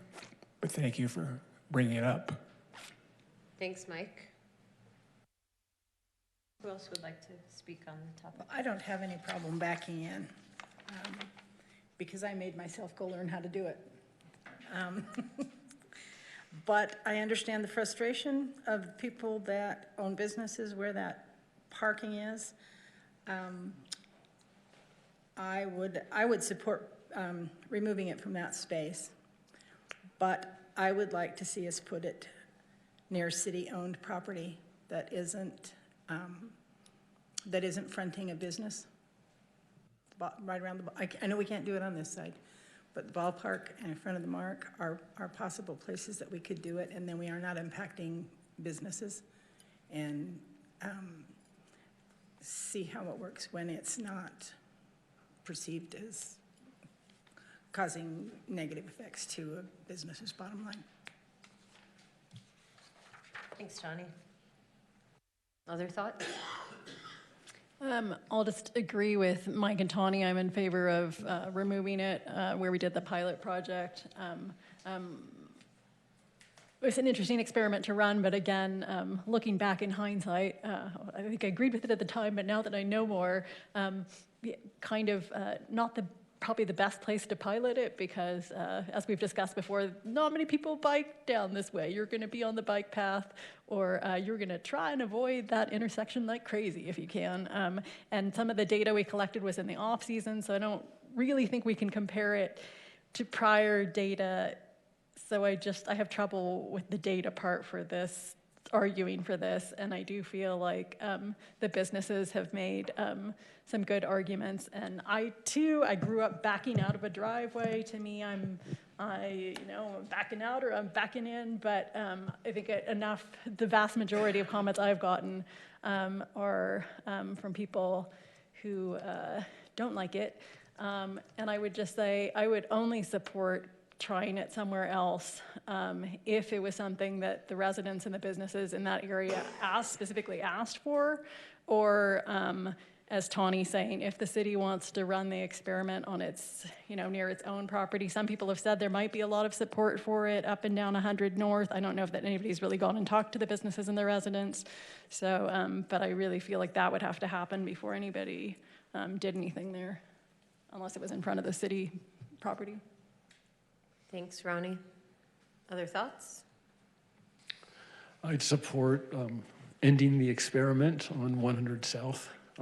Seems like potentially a challenging location given the turning off of Main Street and the potential backup there and other challenges as people have noted. But I would support continuing it on other streets without that particular circumstance. It seems like the city data is maybe not a big enough sample to be conclusive, but the cumulative from other communities I do find compelling.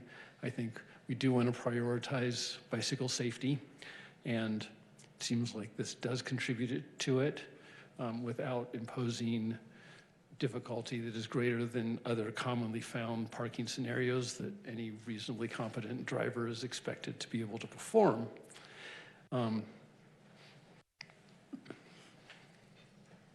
Okay, thank you. I also am a proponent of taking it off 100 South.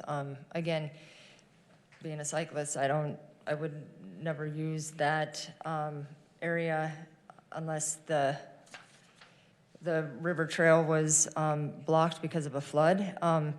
And coming off of Highway 191 is a precarious spot. And so, I mean, if we perform that experiment on 100 North, I think it could have worked out better than what it has, the comments that has been generated so far. But we did talk about in front of Moonflower, because it is one of the most dangerous places for drivers and cyclists and shoppers to get in and out. And I don't know if Moonflower has contacted the city and has showed any interest, or. I've not heard from them. Yeah, so, and I would agree with Ronnie if, unless somebody was approached the city and wanted to try this somewhere else, I think we could be more effective, which is having striping for bike lanes. And that seems like that would actually help out. Okay, so it seems the consensus is to revert back to the pull-in angle parking for this area. I do want to make a comment. I heard two things, and I actually see one thing on this map that I just want to maybe discuss really quickly. The first is because we do not have left turn signals, people are running the light, and they are trying to do their best to get out of the intersection and across the crosswalk and onto 100. And having parking, I mean, I'm even looking at, so this is where we'd be reverting to it, having parking so close to Main makes me feel uncomfortable. It makes me feel nervous. And this was the reported, regardless if we're talking pull in or back in. So if we're restriping, I really want us to consider removing those two spots that are close to Main Street to provide a safety buffer for cars that are pulling off of Main. Are you talking about these two? Yeah, to provide a safety buffer. I know that's not going to be super popular, but to provide the safety buffer for people pulling off of Main in the event that somebody is backing out. And then the second thing that I want to point out is that, you know, driving the kids to HMK, that's the path. And it's, you know, 8 o'clock in the morning, and I see delivery trucks there, and if they're not parked over on the side, they're parked in the center. And I want this council to consider, because we're restriping, right? I want this council to consider a loading and unloading zone that is delineated for that purpose. Because there are a lot of businesses that are serviced with loading and unloading, and there are trucks there all the time. And I think it's worth it to consider designating a loading and unloading zone. So that, like, in looking at this picture, instead of having those 3 cars there, that truck would be pulled to the side and in a safe loading and unloading zone, just like we see in other cities. So I think that those 2 things I want to just put out there for this council to consider, because I think we got a lot of information about the safety of this street in particular. And so I don't know if anyone wants to comment on those 2. I'll just comment in light of some of the comments made at Citizens to be Heard in terms of equanimity. And so I think if we were to consider taking out any spots near corners, then we have to look at the entire downtown, because you could argue that this takes them out near certain businesses, and it would be a net loss in parking. So, well, can you scroll out, because this is an interestingly unique intersection. Like that? Yeah. Turning left off Main a lot, I don't. You know what I mean, personally though? think of it as unique. I mean, I just feel like you're always taking your life in your hand turning left. But how close the backing angle, or the pull-in angle parking is. So there's pull-in parking here. There's the Center Street. Center Street. On this side, there's nose-in parking, but not Yeah, not on that side, but across the way there is. But it just seems like it's not as close to the intersection. Well, I mean, when we had the downtown plan, there was some discussion of bulb outs and, you know, different ideas to make things safer. And I just, I guess I don't feel prepared to pick one spot right now without having a larger community discussion. And on the surface, the load unload zone sounds like a good idea, but I think I would want input from those businesses who probably see the traffic flow there the most about, I don't see a whole lot of value in just putting a loading and unloading zone right there, because cars are parked east on, or I'm sorry, delivery trucks are parked east on Center Street. They're parked all along Main Street. I think if we're going to we have them do in that, front we of need the to do it Moonflower. in a comprehensive manner, not just 1 or 2 intersections. So Emily, you're talking about if you're coming north and you turn left onto First West? Yep. Okay. Personally, I'd like to just drive it and see what I think, if it's freaky or not. I have no idea. Drive with me, I'll make it freaky. Whoa. Well, I think that's a different discussion now. Okay. A question for Chuck. How are decisions such as this handled in other communities? Like this delineation of parking spaces? Do city councils debate individual stalls? Not in my experience typically, but programmatic decisions and policy decisions certainly can be made at the council level. And our code right now says the council, like I mentioned earlier, decides on angle parking.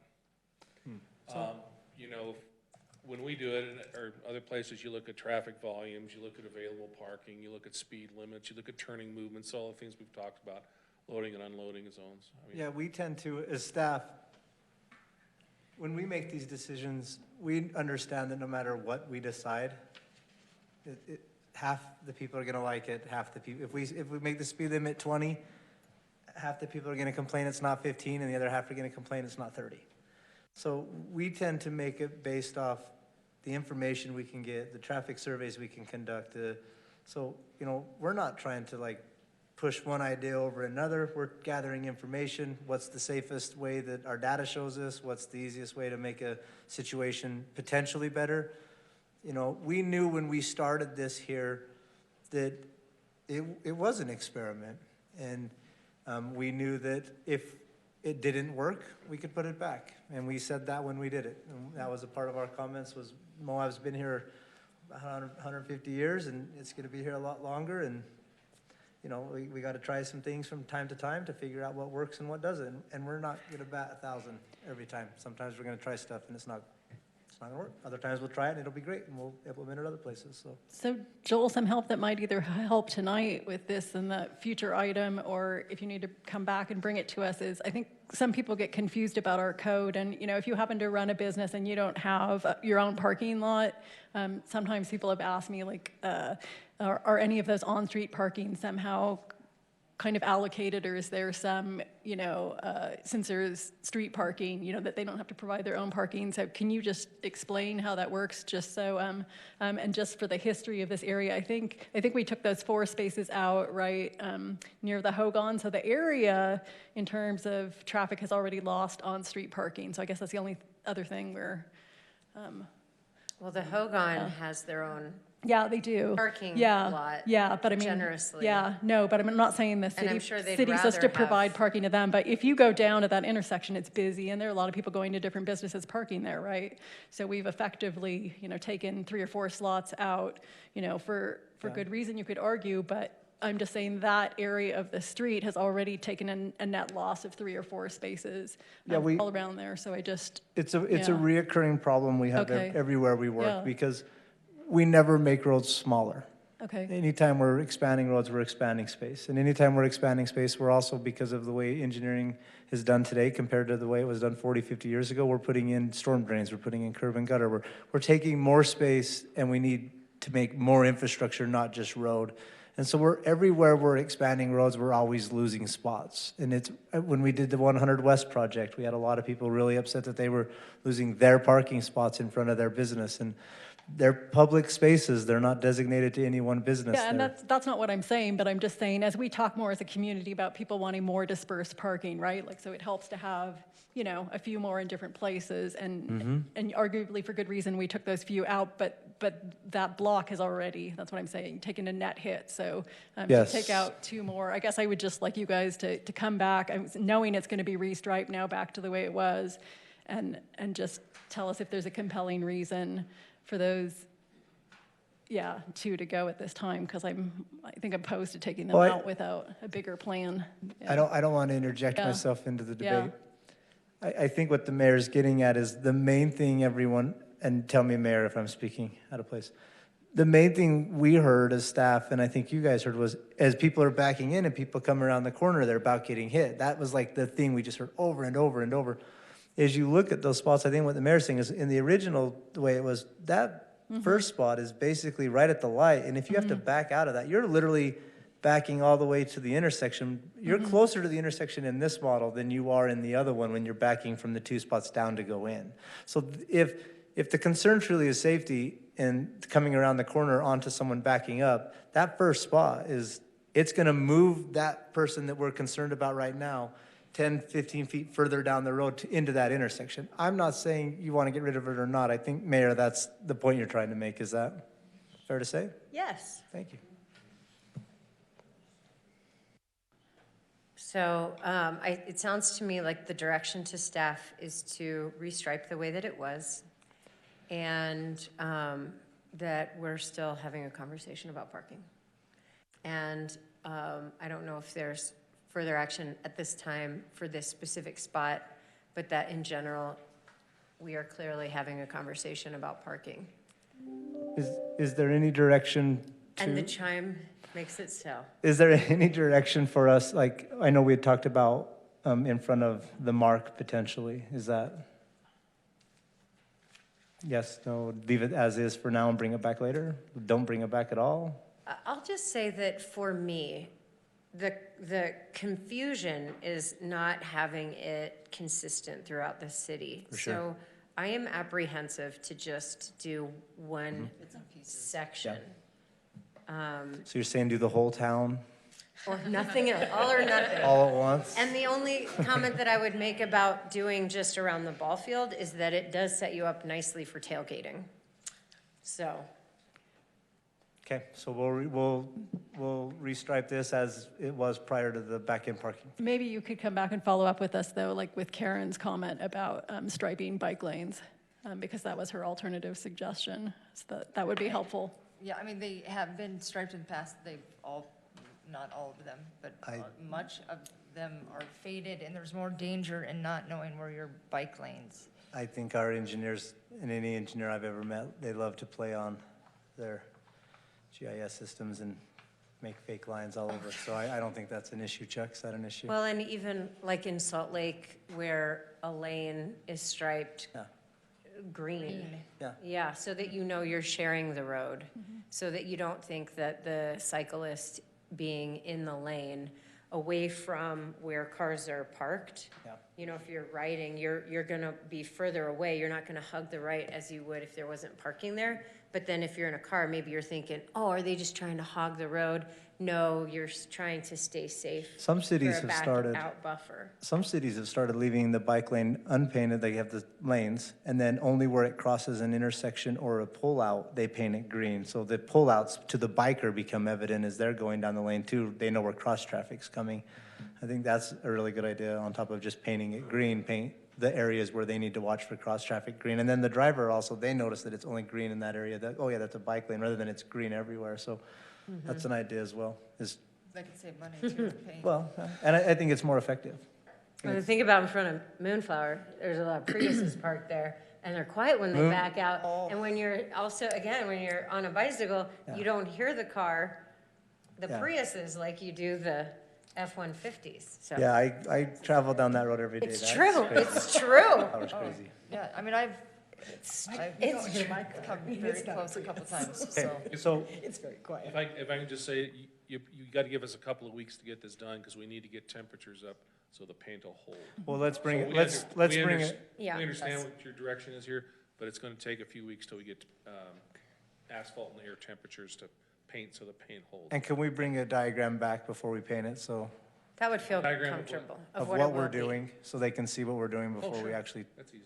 We'll just do it in an admin report. Yeah, that's We'll easy. look at it, we'll have Lisa do it, and right before we stripe. Okay, thank you, Chuck. Welcome. All right, moving on to 9.1, proposed resolution, we're in new business, sorry. Resolution 1, 2020, a resolution approving the 2-MAC minor subdivision at 1053 Mill Creek Drive, Moab, Utah, 84532, as referred to council by the Planning Commission.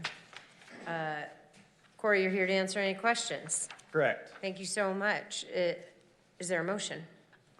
I can make a motion, then I have a question for Corey. I move to approve the 2-MAC minor subdivision resolution 1-2020. I'll second. Thanks, Ronnie. yeah. Thanks, Tawny.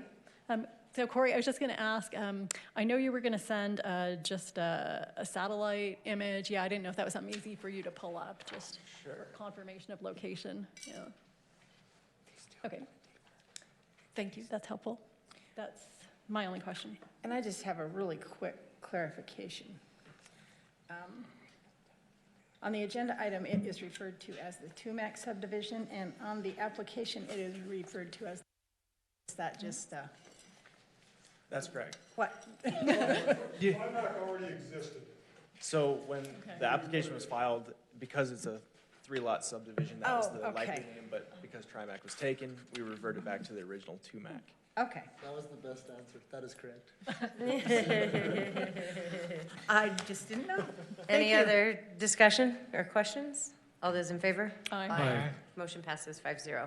9.2, Resolution 9, 2020, a resolution approving a lot consolidation for 46E and 76 East, 300 North.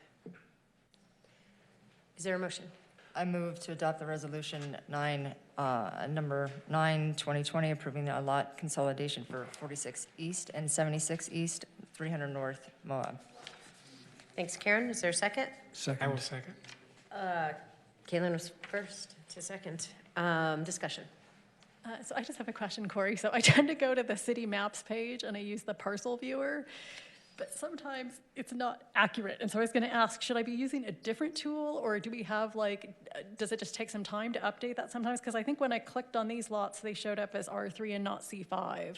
So I didn't know, and there have been other times I go to use that map where it's not accurate, so I just didn't know, like, is that the tool you guys use, or do you use something different? There is an updated ArcGIS map that is on the city website, and so Okay. depending on what your link maybe was, that might be the outdated Okay, map. I will go that hasn't update, updated. thank you.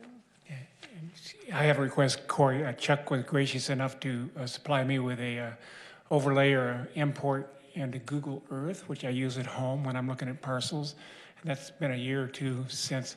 Do you guys have new databases that I could use and use with Google Earth as opposed to the ARIS, Right, the KLM. I can add files. Yeah, sure.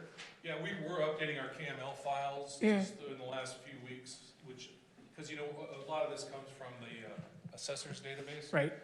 And as we change zoning, which doesn't happen a lot, but sometimes it happens, but we've been updating over the last few weeks, so I think in the next couple of weeks, all that'll be available to you. Yeah, I think all of you. Does he need to come in to have that updated, or will it auto-update? We can send emails to you. Okay, That'd be great, thank you. thanks, Chuck. Thanks, Any other Corey. questions? All those in favor? Aye. Motion passes 5-0. Thanks, Corey. Thank you. We are now at the 9.3, authorization to pursue UDOT's approval of hotspot funding to construct dispersed parking facilities at Emma Boulevard. I'd just like to point out that 9.3 is referring to the 1.7 million contract with UDOT for dispersed parking. It is not the 8 million contract for downtown parking structure, and as that is the next item on our agenda, I'd love to just stick to specifically the plan that we have in with using the 1.7, and the plan that was at least generated for our consideration for this evening. So Chuck, if you'll pull up. Emily, Sure. may I recuse myself since? Oh, I yes, have- sorry about that. Yes, are you recusing yourself for the next one as well? No, Okay, for the, get on out. Okay, so, can you zoom out, please, Chuck?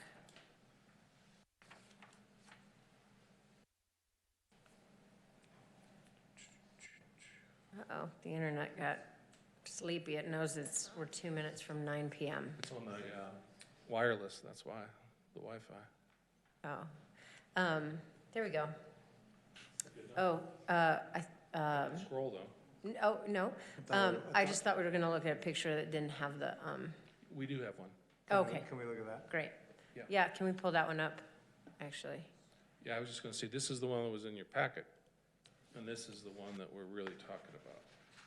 Can you zoom out, just so we can see the full scope of the project area, so that it's super duper, 100%, absolutely clear in what we're talking about this evening? So there has been concern raised by businesses in what we're going to call North Downtown, because it's not the northern corridor.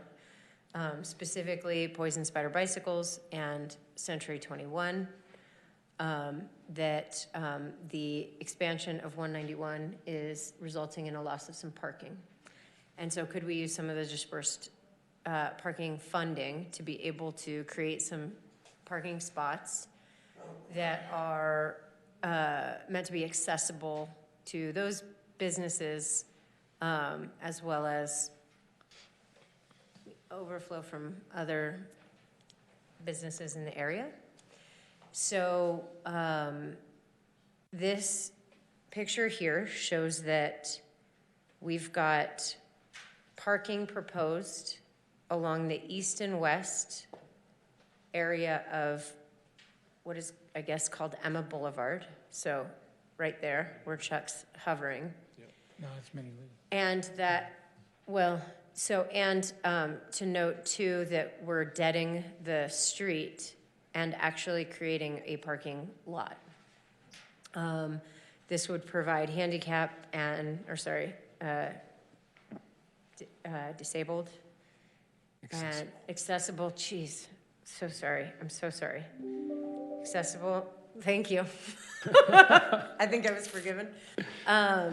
Accessible parking as well as regular spots, and is that also ingress and egress, existing ingress and egress for the church? Is that correct? Yes. There are also spots that are created, if you go down, Emma, those several spots, that while there's not an easement, too bad we can't look to the right, there's not currently an easement, those are closer to the two businesses that have been most concerned about losing the parking on Main Street. So we also, at a former meeting, talked about that that's a one-way, that there's going to be a hawk, that there's the connectivity for the bike path, and most importantly, UDOT did say that we can use dispersed parking funds to be able to create this mini parking lot, but UDOT will not allow us to use the money to pave the road coming down, or those spots down there. That's our responsibility, as that would be a road. So we have the opportunity to apply some of the dispersed funds to that little parking area, but we would also be committing to the paving and the improvements of that road and the bike path to do so. Is that clear? What is before us tonight to vote on? Yes, but the image in our packet is a little different from the one you've pulled up, and it shows some more parking. Right, that's why I actually had Chuck pull this one, because that is actually not proposed as the UDOT dispersed parking money, because that's just alongside along a road. Now, we could, as a council, move forward with this road project, also paving and striping those parking spots. However, purse tight as it is now for big projects, the reason why I had Chuck eliminate that was because I didn't want there to be confusion that that was included in hotspot funding parking. It's not. Okay. But we could opt to do that. We could opt, or we could opt not. It's paved, it just wouldn't be improved. Okay. And we're pursuing this because our Plan A for the dispersed parking in this area, utilizing some existing lots, has fallen through, even though the staff pursued it diligently to a dead end. Yes. Correct. Yeah, we've been made proposals to all the churches up in there, and we got church management to agree to it, but when it given to the congregation has voted it down. So that would be the community church, the First Baptist, and the Church of Christ down there. And we looked at other private parcels around here and asked private parcel owners if they were interested in that, and they didn't see that as the highest and best use for their property. So when council agreed to Minnie Lee being a one-way street down here, we just got to thinking, because I thought council was pretty clear to me, to staff anyway, that we weren't going to ever bring Emma Boulevard out onto Mi Vida. So we just got to thinking, well, that's within our control because we own that right of way. And the orange areas here are detention and landscaping areas, and this would be closed off so you couldn't access from this area here. So you would come in Minnie Lee, which is the name of this road, access the parking area, come out and exit down here, and go down to either Maxine or come out on 400 North under this scenario. And so the reason we came is we've had discussions with UDOT. The what if is, would you be willing to do the dispersed parking here? And they said, probably, but we're not going to do this because it's And they would not do that unless we pave. That's correct. Which, I mean, in all honesty, we need to create that bike path connectivity if there's going to be a hawk. Yeah, that's about 250 feet. The bike path, the shared use path ends right there right now because we didn't want to take it up to the highway without having a crossing when we constructed it last year. So there's about 250 feet of shared use path that'll need to be extended because the hawk's going to come in right here as part of the widening project. Okay, so Chuck, the whole 1.7 million is just to pave that little spot? No. That cost for this parking area is about $280,000. That would come out of the 1.7 million. Okay, and the remainder of Yeah, okay. Do you have an There's estimate of still an- what the And paving your will cost the proposed, city? so how much are we talking about for the outlay for the city? Money is hard to come by these days. It is, and it's about $280,000 also. It's, and we have ranked it for the capital improvement prioritization list. Does the 280 include that road? No, it does not. Okay, so can we flip to the other picture so that there's just absolutely no confusion if we approve and we're moving forward, what it's really gonna look like? Thank you. And the paving ends right about in front of the Church of Christ, right close to in here. When we did 100 West, because that road got destroyed, we paved right up Emma to that point, because it was terrible shape. Okay. So, are there any other questions on what Yeah, we're voting on? So Chuck, that item has, Rachel, you know, we've been talking budgets now for some time. So is that cost in the capital improvements budget that we've been looking at, or that an additional item, I guess is my question? We added 4 items last week, so I don't know what the most current. I think it sounds like it's brand new. I don't know what the most current version you have. Yeah. Rachel does that, but Okay. it's on there, and I don't remember where it ranks. And of course, with that item, it's a question of sometimes the higher the ranking, is that what you're going to go with, or is it going to go where you can maximize cost sharing opportunities or whatever your priorities are? So. I want to point out too that in conversations about the 191 widening, there were conversations with Poison Spider Bicycles, conversations with Chuck and Judy Nichols, that we would do what we could to create parking off of Main Street that is close to those businesses where there would be parking available for employees and other visitors as the parking is being removed for the widening. So this is a graceful way of doing that. I have a few questions, Chuck. Is there still going to be a traffic circle at Emma and 400 North? And is there, at one point, there was one envisioned for Maxine and Emma? None that I'm aware of for Maxine and Emma, but yes, we have been awarded money from UDOT for a roundabout at Emma and 400 North, and that's about to go into design. And that's not hotspot funding. No, that's road. It's local government program money. It's not hotspot money. So obviously we've had those discussions and people are referencing our parking study and that people won't walk more than 600 feet. So arguably, are these spots going to benefit whatever eventually goes in on Emma, maybe more than the businesses we hope to help? I mean, not like we have a lot of choices and we've tried other alternatives, but. These spots here? Certainly. I'm going to switch to Google Earth if I can to just quickly take us there. I've been told that those spots in particular would be helpful to the businesses. Yeah. So those spots were about right in here. Here's Poison Spider. So that distance is approximately, I'm just going to straight line it. Conversation.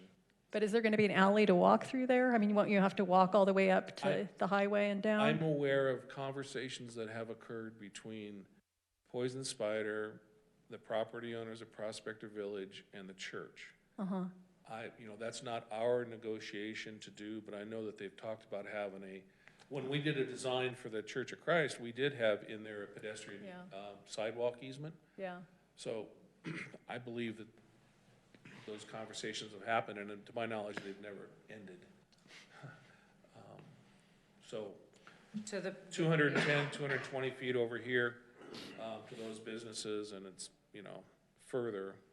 So staff or the mayor have spoken to Poison Spider and the Nichols, and I guess the Adventure Inn was impacted too, but they have a lot. Over here. So you guys have spoken to both of them. And then did anyone talk to, just because I'm thinking it has potential impacts for the people in the apartments on Emma or to the school, just because, we had said all along we'd keep them in the loop on stuff happening in this corridor. So I didn't know if anyone had talked to the school. No, we've not talked to the school. We wanted to come talk to you first. on this one, because before, remember, we talked to the school after the fact, because we were proposing connectivity through here, but because council said, no, if we're not gonna do connectivity through there, we're gonna close that off.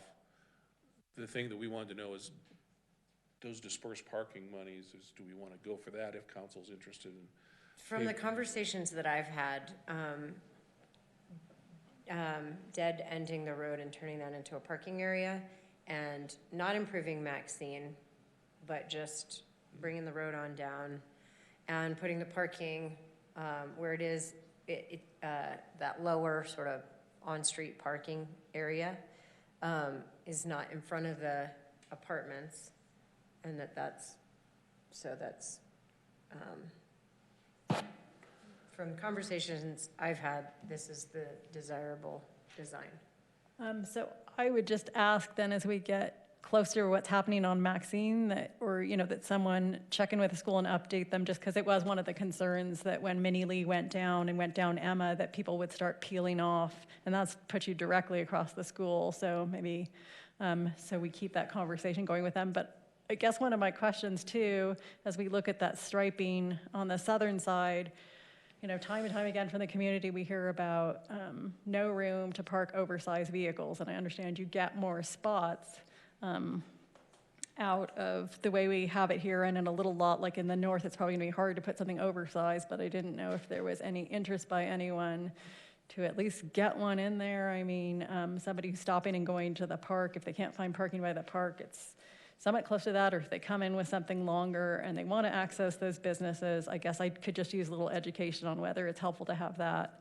And I guess my last thing is, when I voted for the Emma connector, I mean, my promise to the community is that I would make sure that what happened there in terms of my votes was something that actually benefited the community. And it's a little hard for me now,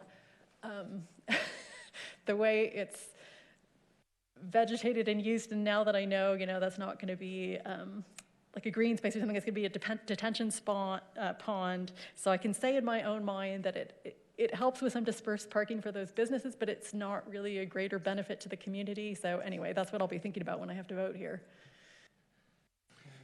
Chuck, I think too, we might be subject to the criticism that almost $300,000 to provide a few parking spots down there lower on Emma is a lot of money.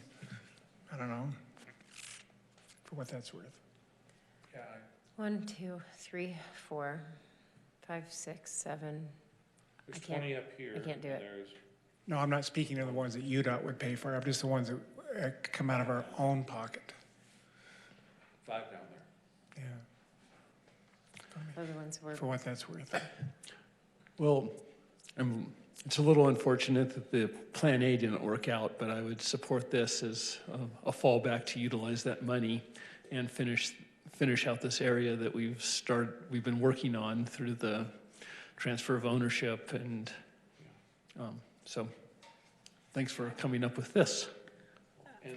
I would agree with Kaylin. I would support this as a fallback's a good word. And if I may, this orange area and orange area here and here. This is a park strip. It varies between 4 and 5 feet wide. We're able, in the design, we would anticipate that being landscaped with water-wise plants and such. In the same way, this area here, while it's a detention basin, it can still have a certain amount of landscaping in there. It doesn't have to be just barren dirt, if that's what you're thinking, Ronnie. You don't have room for a pickleball court on the end, do you? They're popping up everywhere. I don't know. I constantly get requests. But if we don't need parking anymore, we could sure repurpose that paved area for pickleball. Yeah, you put 2 or 3 pickleball. That'd I've be been playing perfect. pickleball lately. Perfectly so. placed pickleball Pitch. pitch, yeah. Okay, so is there a motion? Do we need a motion? We need a It motion? says here that we would direct staff Apologies. to, wait a minute, I had it. Would you like action? Staff requests city council permission to seek UDOT approval. Or do you want a motion? A motion, I think, would make UDOT more comfortable. And would that motion just be to allocate the necessary funds to do dispersed parking? I believe the motion would be approval for the city to approach UDOT to spend the dispersed parking money on this portion of Emma Boulevard that we've described above, contingent upon the city paving Mini Lee. Okay, is there a motion? I will move to request that staff seek UDOT approval for the proposed use of hotspot funding if council concurs with funding construction of Mini Lee Avenue. Does that work? Thanks, Tawny. Is there a second? Second. Thanks, Kalen. Any further discussion?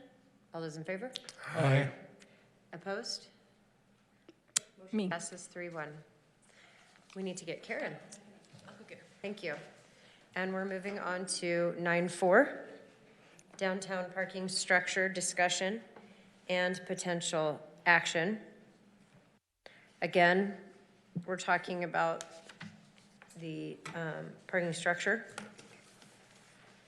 and not going back to the item that we just discussed, especially in light of a recusal. So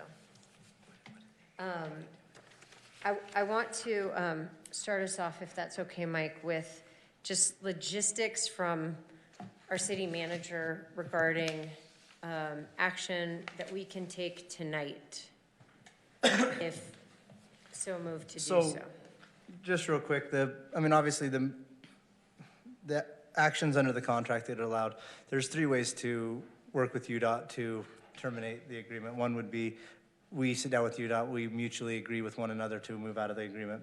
2 would be a party breaches, the other party then has the right to terminate. Or the third is under any UDOT contract that UDOT provides you that are essentially non-negotiable, UDOT has the right to terminate it whenever they want. So mainly we're working under parameter 1 to get out of the contract in a legal format.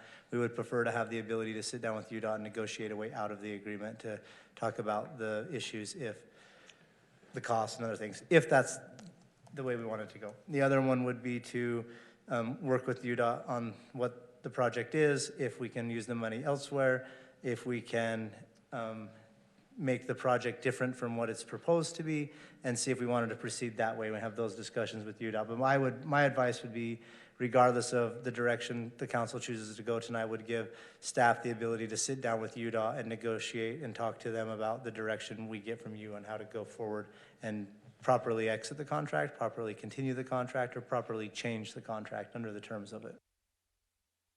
Thank you, Joel.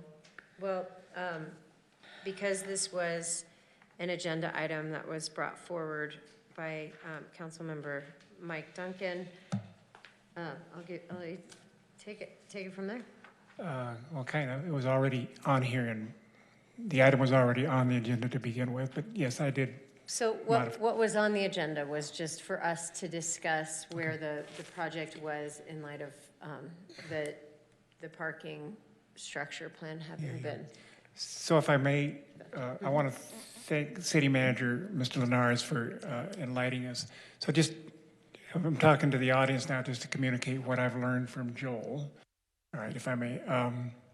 I had made the assumption all along that of the roughly a little over $8 million that we had to spend on the downtown parking structure, in my mind, there was enough of a question about, as we've observed by letters and comments tonight, there's enough of a question to, in my mind, with cost overruns and the 4-story height of the building, the fact that we still have on Main Street parking and so forth, that it was worthwhile in my mind to suspend, as I put it, to suspend work. That's what I put it, with the contractor who's doing the design work while we talk about what we might else want to do. And I made the assumption that unspent UDOT funds could be used with UDOT's approval to do something else that improves Moab's traffic pattern. Okay, perhaps dispersed parking, or as you suggested, more of a depot downstairs in downtown, for example. That's the assumption that I'd made. So what Joel has told us, that may not hold up. It's not clear. You made 2 statements. One was that if we suspend it, and then 2, if we went to UDOT and got a change in using it for a different scope. The second one is very viable. You could go to UDOT, and if we agree to changing the terms, the The suspending the agreement is not a contractual right that you have. That would be the one that could start causing contractual issues, rather than just authorizing staff and to negotiate with UDOT on how we're ordered to go. That would be a better option. Well, clearly we want to do that. Okay, I guess where I keep running afoul of what you're telling me is that we can't. My fear, of course, is that without any change in the contractual arrangements, that the money will keep being spent, and there won't be any money left over for us to do anything with. That was the idea. Yeah. It's clear to staff at this point that spending should be, no, I don't want to say completely stopped, because there's some things that we're in the middle of that would have to some degree, get wound up. But for the most part, we're under the impression that depending on how this meeting goes, if we get direction from you to go to council go to UDOT and figure out either A, an exit strategy, or B, a change in scope, we're under the same frame of reference you are at that point. If we're going to change scope, I want to save as much money as I can for that change in scope direction. Or if we are going to get a direction to try and talk to UDOT about exiting the agreement, then I want to minimize that impact as much as possible. So we would have the same goal. Can I propose, please, that I think it would be really helpful to just get some facts out on the table, specifically about like the timeline, that where we are right now in the design, because I'm unsure where we are in the design process based on the design review committee, and when this council was going to see the design. As I understand, it was just brought up, or was just published yesterday. Is that right? Yeah, I saw it for the first time today. So, it feels like maybe we're at a place where there's some pause to be made. Yeah. Some natural pause in the timeline process. Can I make a suggestion, Mayor? I think it would behoove us for the council to say, we need a, excuse me, we need a workshop on this to see where we are. I'm not ready to suspend or stop anything because I haven't had a chance to look at that data. If it was just put out yesterday, I haven't had a chance to review it. I understand that cost overruns and when things start to snowball, then you do have to take a second look at your project. But I don't think, I think that's a more in-depth discussion than we have time for tonight. I'm not ready to completely scrap this because I think there's value to the work that's already been done.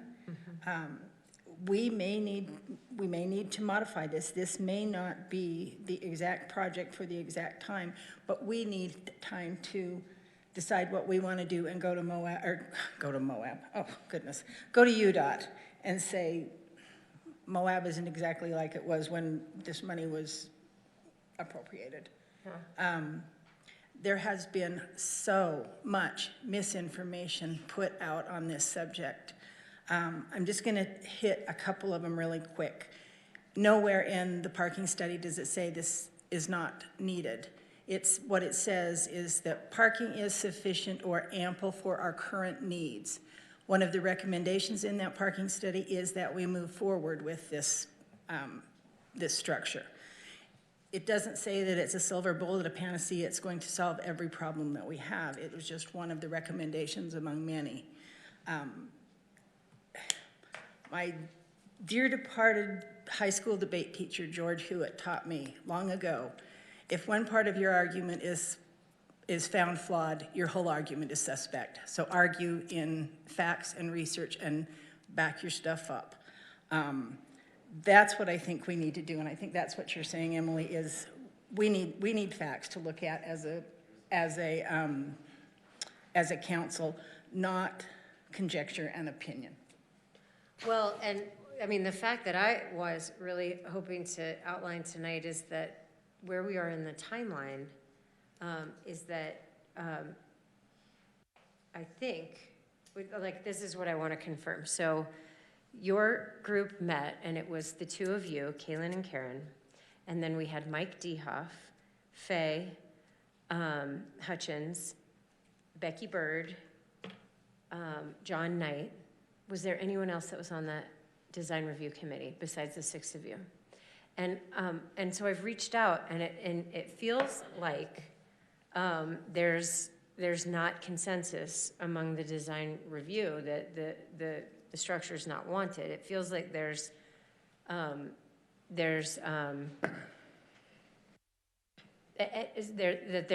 there are members of the design review committee that are hoping to move it forward.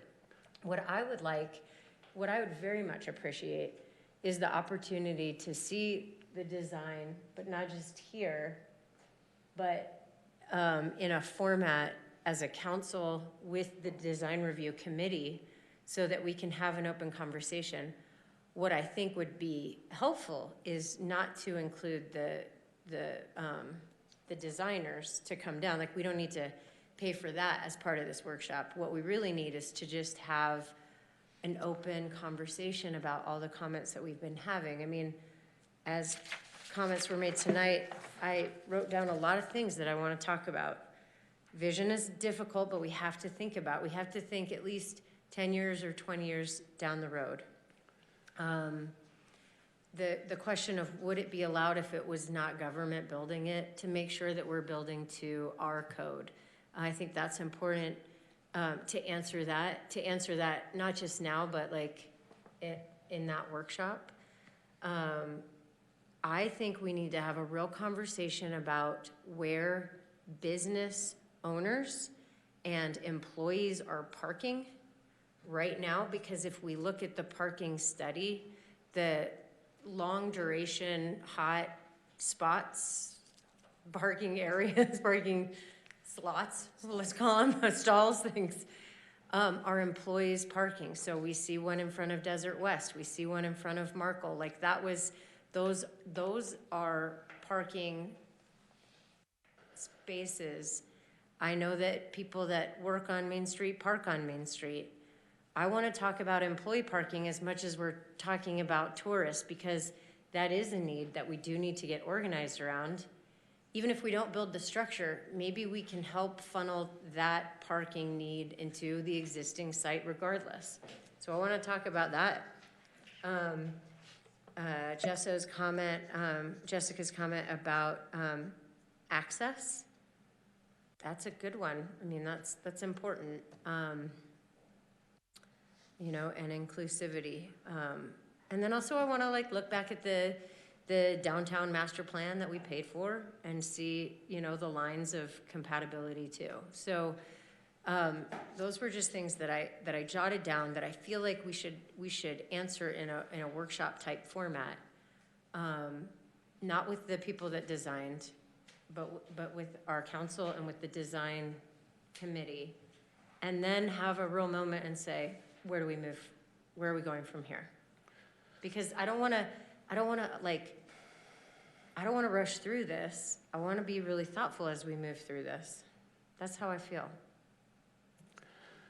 So the Design Advisory Committee was not, to my knowledge, tasked with deciding whether or not this project should happen, but just to weigh in on the design features of it. Mm-hmm. The decision to build this was a decision of this council, which was preceded by a committee that Tawny and I were on, as well as was mentioned, other city staff, representatives from the county and the community, and that other projects were considered, and including the dispersed parking, multimodal path in Spanish Valley, bike share, and they were rejected because they wouldn't score well. And we pursued projects that we both thought would be valuable to the community and would get funded based on the criteria that the state legislature had set generally and UDOT had articulated more carefully.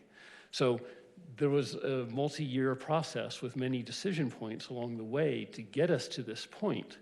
And I'm really reluctant to throw it out. To answer some of these questions, it is being designed to city code. Calling it 4 stories is a little bit of a misnomer. There's a 40-foot height limit, and how that's defined and what it is absolutely, I think, is perhaps a question that we should consider. How we define it has come up in past projects.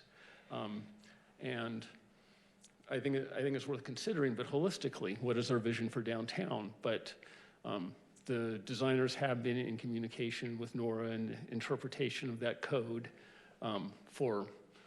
so that it does meet the same standards that the Hoodoo and Homewood Suites had to meet, which are 2 projects within half a block. So it's not out of character for the context, I don't believe. It's also in the middle of the block. So as that block develops, it will largely be hidden. So I think while there may be concerns about the visuals in the short term, ultimately, it's going to be surrounded by other buildings, and including the buildings on Main Street, many of which do not provide on-site parking. And so it doesn't just benefit one landowner. It potentially benefits many landowners, especially if they choose to redevelop in the mixed-use modality that we've been talking about. So I still support this project. I am concerned about the operating budget. That was an issue raised by a couple members of the Design Advisory Committee at our first meeting, and I'm hoping that we can get detail on that very soon. I think another thing that feels like, because of the passion that is playing out in the discussion of the parking garage, is that it feels like this is it and done. And I feel like when we're desperate for funds, as this community has been, our lens maybe is this like, like, oh gosh, it's either yes or no, like either we're going to use it or we're not. And if we use it, then it's got to be the best thing, and it's going to be the thing that's going to solve all of our problems. And I think the perspective that I have is, like with good communication, it's the yes and. It's like, we have to talk about the bypass. We have to talk about other parking areas, absolutely. I don't think that this parking structure solves for parking in our downtown core. I think we have to look at other parking areas. So I don't want for us to think this is the parking garage and this is it. I want us to think this is a project and what's next. And we've been talking about a bypass. I'm really grateful for the comment that was made that we missed the boat on the bypass years ago. We need to keep talking about the bypass. This is one thing that can solve for parking, some parking, but we have to continue to think of other projects. And I feel like, and I've said this before, I feel like UDOT is a really good partner for us in Moab. I think that UDOT listened when we went to them a few years back, and this is what we have as a result. I think they will continue to listen, and I want to continue to work on the bypass, and I want to continue to identify other project areas where we can have additional parking opportunities. Throwing it out there, where the road dead ends 100 south, 100 east, heading toward the bike lane, the bike path, and the intersection of the, you know where I'm talking about, everybody, right? Between the Best Western and the Rustic. What are we doing there? That was an identified spot. Let's talk about that. I just don't want this to be I don't want this project to be perceived as like solving the solution. And I want us to stay unified so that we can continue to work on and identify future parking projects. I think that's a good point, because there is a transportation plan for the valley that's getting underway that's bigger than parking. It's how do we move people around in a way that serves the community. And my hope is that will provide the basis for future applications for funding from the state or other granting agencies. And so beyond just parking, we can just figure out how to better move people around. And this transportation plan could also be the precursor. We could roll right into a transit plan, which is another thing that We're working on. we have our Yeah. thoughts of, but we don't have the basis yet for moving on that. Well, and for what it's worth, UDOT is funding our regional transportation plan right now. UDOT is funding the rail study that has been published that has encouraged Senator Andrag to put forward this bill that the legislature is looking at right now. So there are a lot of things happening. And I just want to make one more comment. When I think of like 20 years down the road, the people that are 20 years younger than me, and they're just turning 20s, in their early 20s, they don't even have driver's licenses. I mean, they're not really driving. And so then we say, well, what's the point of the parking structure? Well, what is also happening and trending are driverless vehicles. And like studies are showing that this is where we're going to turn the corner in transportation in 20 years. So I don't think that would render a parking structure useless. And I've said also that I want to close it off in the off season and have parties on the top of the structure and have an ice skating rink and have it be a social space for us as well. And not to mention also that this will also serve to provide the community with public restrooms and a place to fill a water bottle that we do not have on the other side of the street. And we have oversized parking at the MIC. So if we can get our stuff together and we get an app, I mean, we need a coder down here to develop an app. So if you're pulling into Moab, you're like, my typology is RV. Oh, these are all the places I can park. That's another way we can get organized. So maybe that's our next ask to UDOT as well. I have a few things. So I was hoping to hear from Karen too, as a member of the design committee. There are several things I need in terms of information as a council member. Part of it is what is the cost of the project at? Are we over 8.3 million? I mean, that already sounds like a lot, but what is the city going to have to put in short and long term? Our agreement says we're responsible for engineering management and construction inspection, and I don't know the cost of that, but certainly the point has been raised, and obviously I think we've all thought through the maintenance costs ourselves, and it would help me to hear some input from the finance director, given our budget for the upcoming year and how this project would fall into the matrix at this point. Joel, if I understand you correctly, but I wanted to make sure I do, so as I understood Mike's intention, he was, trying to freeze funding because he was worried that more money is being spent probably every week. I don't know if that's the case, but, and that it could be potentially going to a different use, but also that the city might end up on the hook for that. So am I understanding you correctly that if we have a meeting with UDOT ASAP, that... Yeah, it's just a step that's not necessary to achieve the same goal that could potentially cause damage. Okay, because I want to respect what I think Mike was trying to do. As do I. For our residents, yeah, Yep. to make sure, and, UDOT's money too, we want to spend it wisely. So, okay, so I wanted to touch on that. I'm actually confused looking at the drawing because when I reviewed the agreement, it said a parking structure with an underground level and then potentially 3 above, and that there was a possibility we couldn't go underground, and maybe you can remind me. I think that's not possible, both for cost and potentially drainage issues, I'm guessing. Ventilation becomes the Okay. big issue if you actually go a true underground parking structure. Uh-huh. That's why this one is partial. If you start going truly underground, then ventilation gets extremely expensive. Okay, so when I look at that drawing, I am looking at 4 stories, I'm looking at 3. I'm having trouble with the drawing, so. You're looking at 3, so we're counting the roof deck as the 4 story. Right. So it's like, Which is so you could say standard. the Hoodoo, or to any 3-story hotel, if you had a gathering spot on the roof, that it was 4 stories. Right. But it's a little bit of a misnomer because Okay, it's and then a lot of decomposition.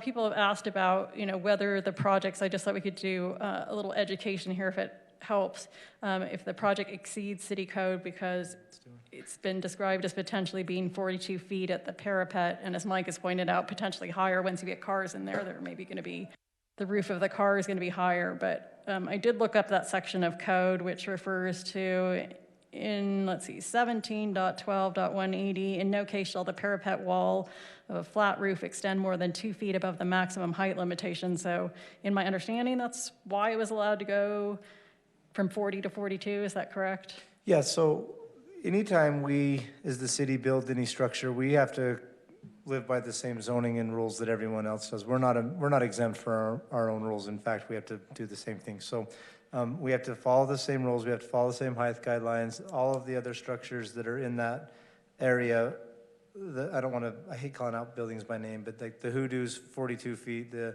hotel down the street's 42 feet, the Spoke out on Main's close to it. There's a lot of buildings right around it that are under that exact same restriction that are built right to the same height that this will be. So I guess some of my questions about if there was a follow-up meeting to discuss options with UDOT would be, is it an option to do a 2-story structure? How much does that drop the cost? I talked to some business owners who said, if you really had to build it, there's an equanimity issue. Could you take the MIC parking lot to 2 stories? And I understand it is a good place for oversized vehicles, but living within 2.5 blocks of it, I can honestly say that lot fills up a lot. I mean, I would have to look at the parking study again. It can't be our only. I think those are great ideas, Ronnie, and I think the idea of, the ability to approach UDOT and say, can we build the 2 stories with the ability to add on in 20 years if we get to that point that we need it, is exactly what we need to do. We want to just keep the door open and be able to approach them and say these things rather than take a hard line in the sand tonight. So. Well, I mean, I also want to respect and include in that process. I would hope that a meeting that occurs, even though people can't be participants, would be open to the public so people could at least listen in, because I do think there probably are really good ideas in the community for parking that we haven't managed to tackle. And we all agree land is an issue. The city only owns so much land, and we can't afford some of what's available and the highest and best use. Fair argument there, but it is possible that residents could help us identify some things. I think some of the things people have reminded of us are totally fair game. Parking time limits. Some of the suggestions that were made in the downtown plan that we haven't taken. Maybe some more efficient restriping. Signs. Signs.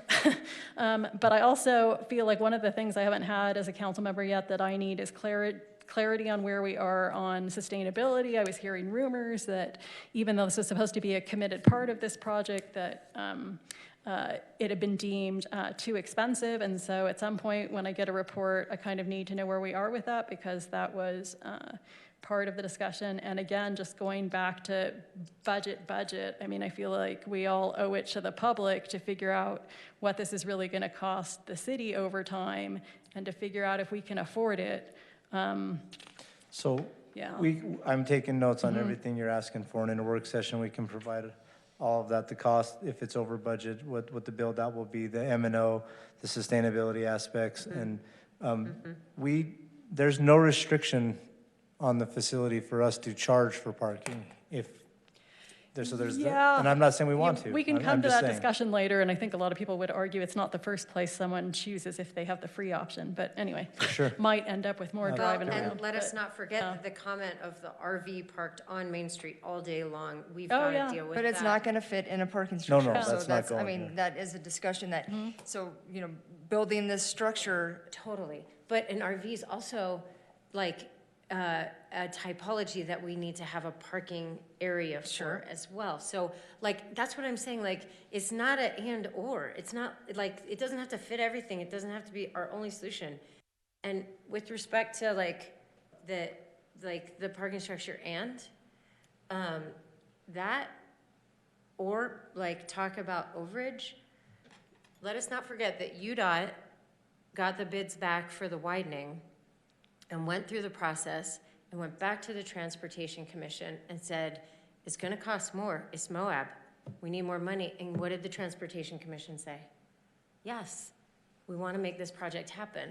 So I don't want to be so afraid of an overage. I want to design what we want, and then I'd rather be asking for that than, talking about a breach of contract. Personally. Sorry. Can I add a few more and then I'll pass on to you guys? So I just want to honor the people who came tonight and, did the math on the cost of a single parking slot, and I think it's a fair question, and so that's information I hope you would be able to garner from UDOT on, yeah, because I think that has us all wondering, how do we justify that, and even if, I mean, I used to be in the fundraising world, and I've been offered $1 million, and you have to ask yourself, do you just want the money? Are you chasing the money, or are you getting something good done? And I think everybody here has good intentions, and we all honor the relationship with UDOT, but I do think they understand, they're smart people, that sometimes as a community, you need a moment to pivot. So I hope we all can appreciate that maybe a meeting is a good thing at this point. Hopefully we come out with something better.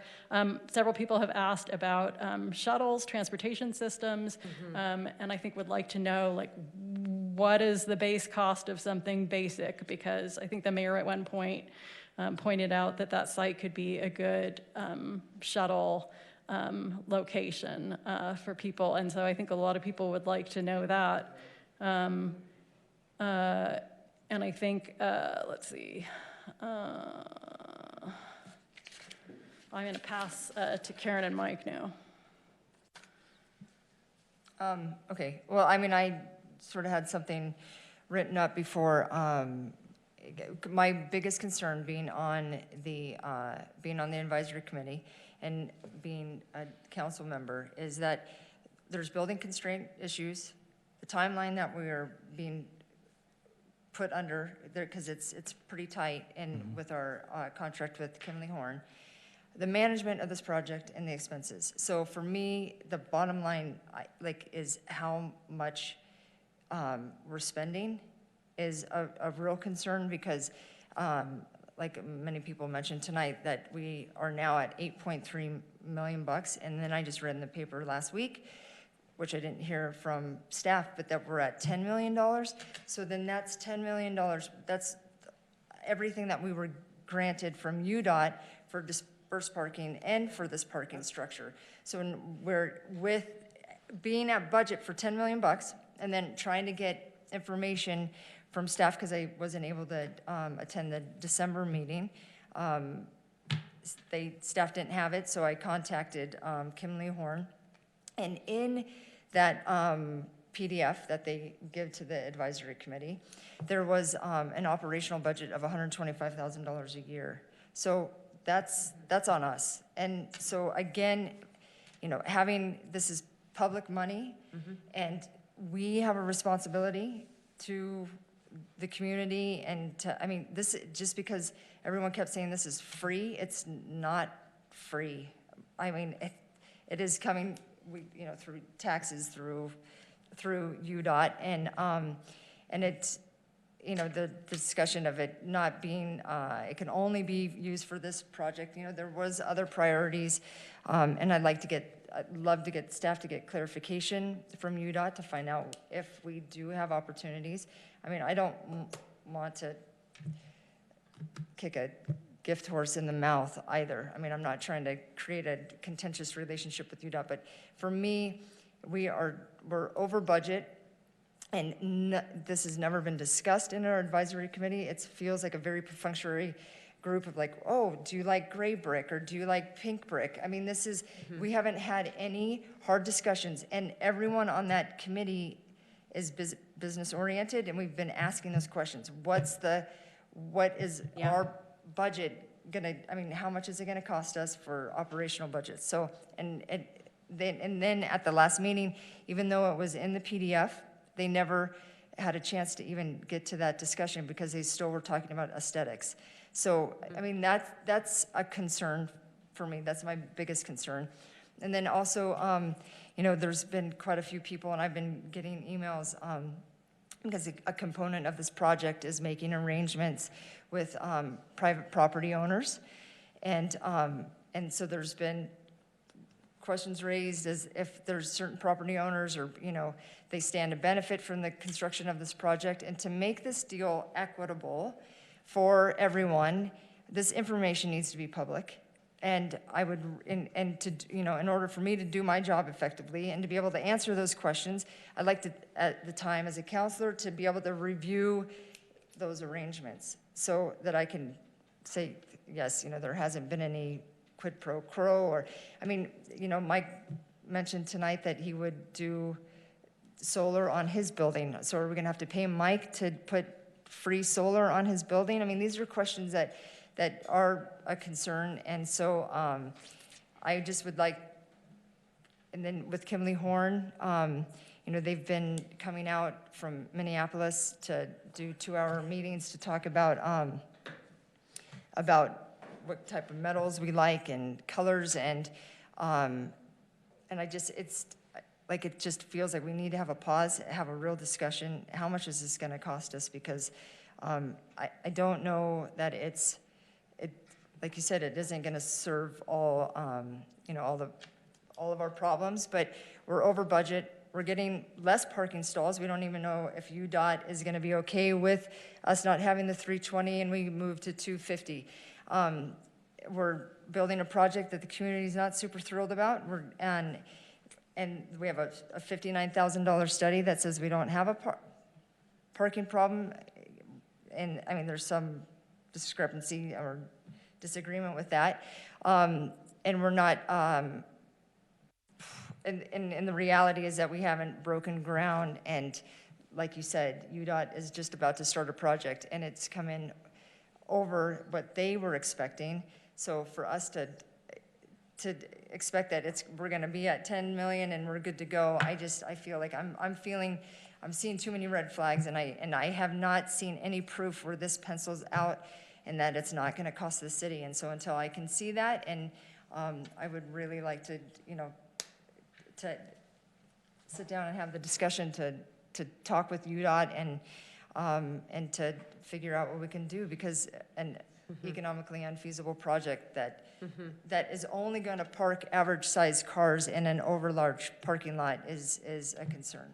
So that's not a pause button. That's like we got to dig deeper in the design and like, you know, have a conversation about, like, to answer all of those questions that you have. That's definitely part of like this design review, right? But I understand. No, but I understand that, like, don't spend money with the consultant. Like, we need to huddle up as a team, as a community. Well, I mean, and answer some of these schematics have been drawn out, and we didn't even know what lot size we were talking about, because there was some discussions like, oh, we're gonna have to buy some property, oh, we're gonna get easements. So we were paying for designs without even knowing what the footprint. But do we have the schematic now that can serve as the anchor for us to have a workshop around it? Okay. I mean, I feel like we need to do that. May I ask one more question of staff? Of course. It's more of a policy question. So we all know that UDOT early on wanted to pull Main Street parking off for safety reasons, because their mandate is to get truck traffic quickly through town with safely. And the merchants said, no way, all right, and that went away and so forth.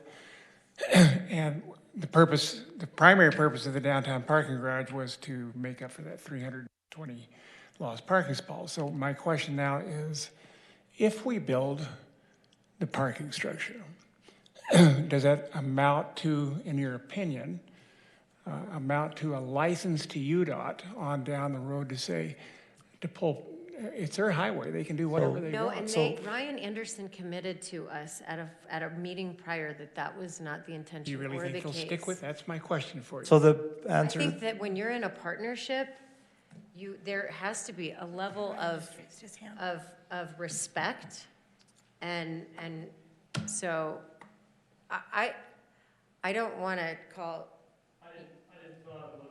Well, I don't want to put you on the spot or uncomfortable in any way. But if you'd like to come up and be part of this conversation.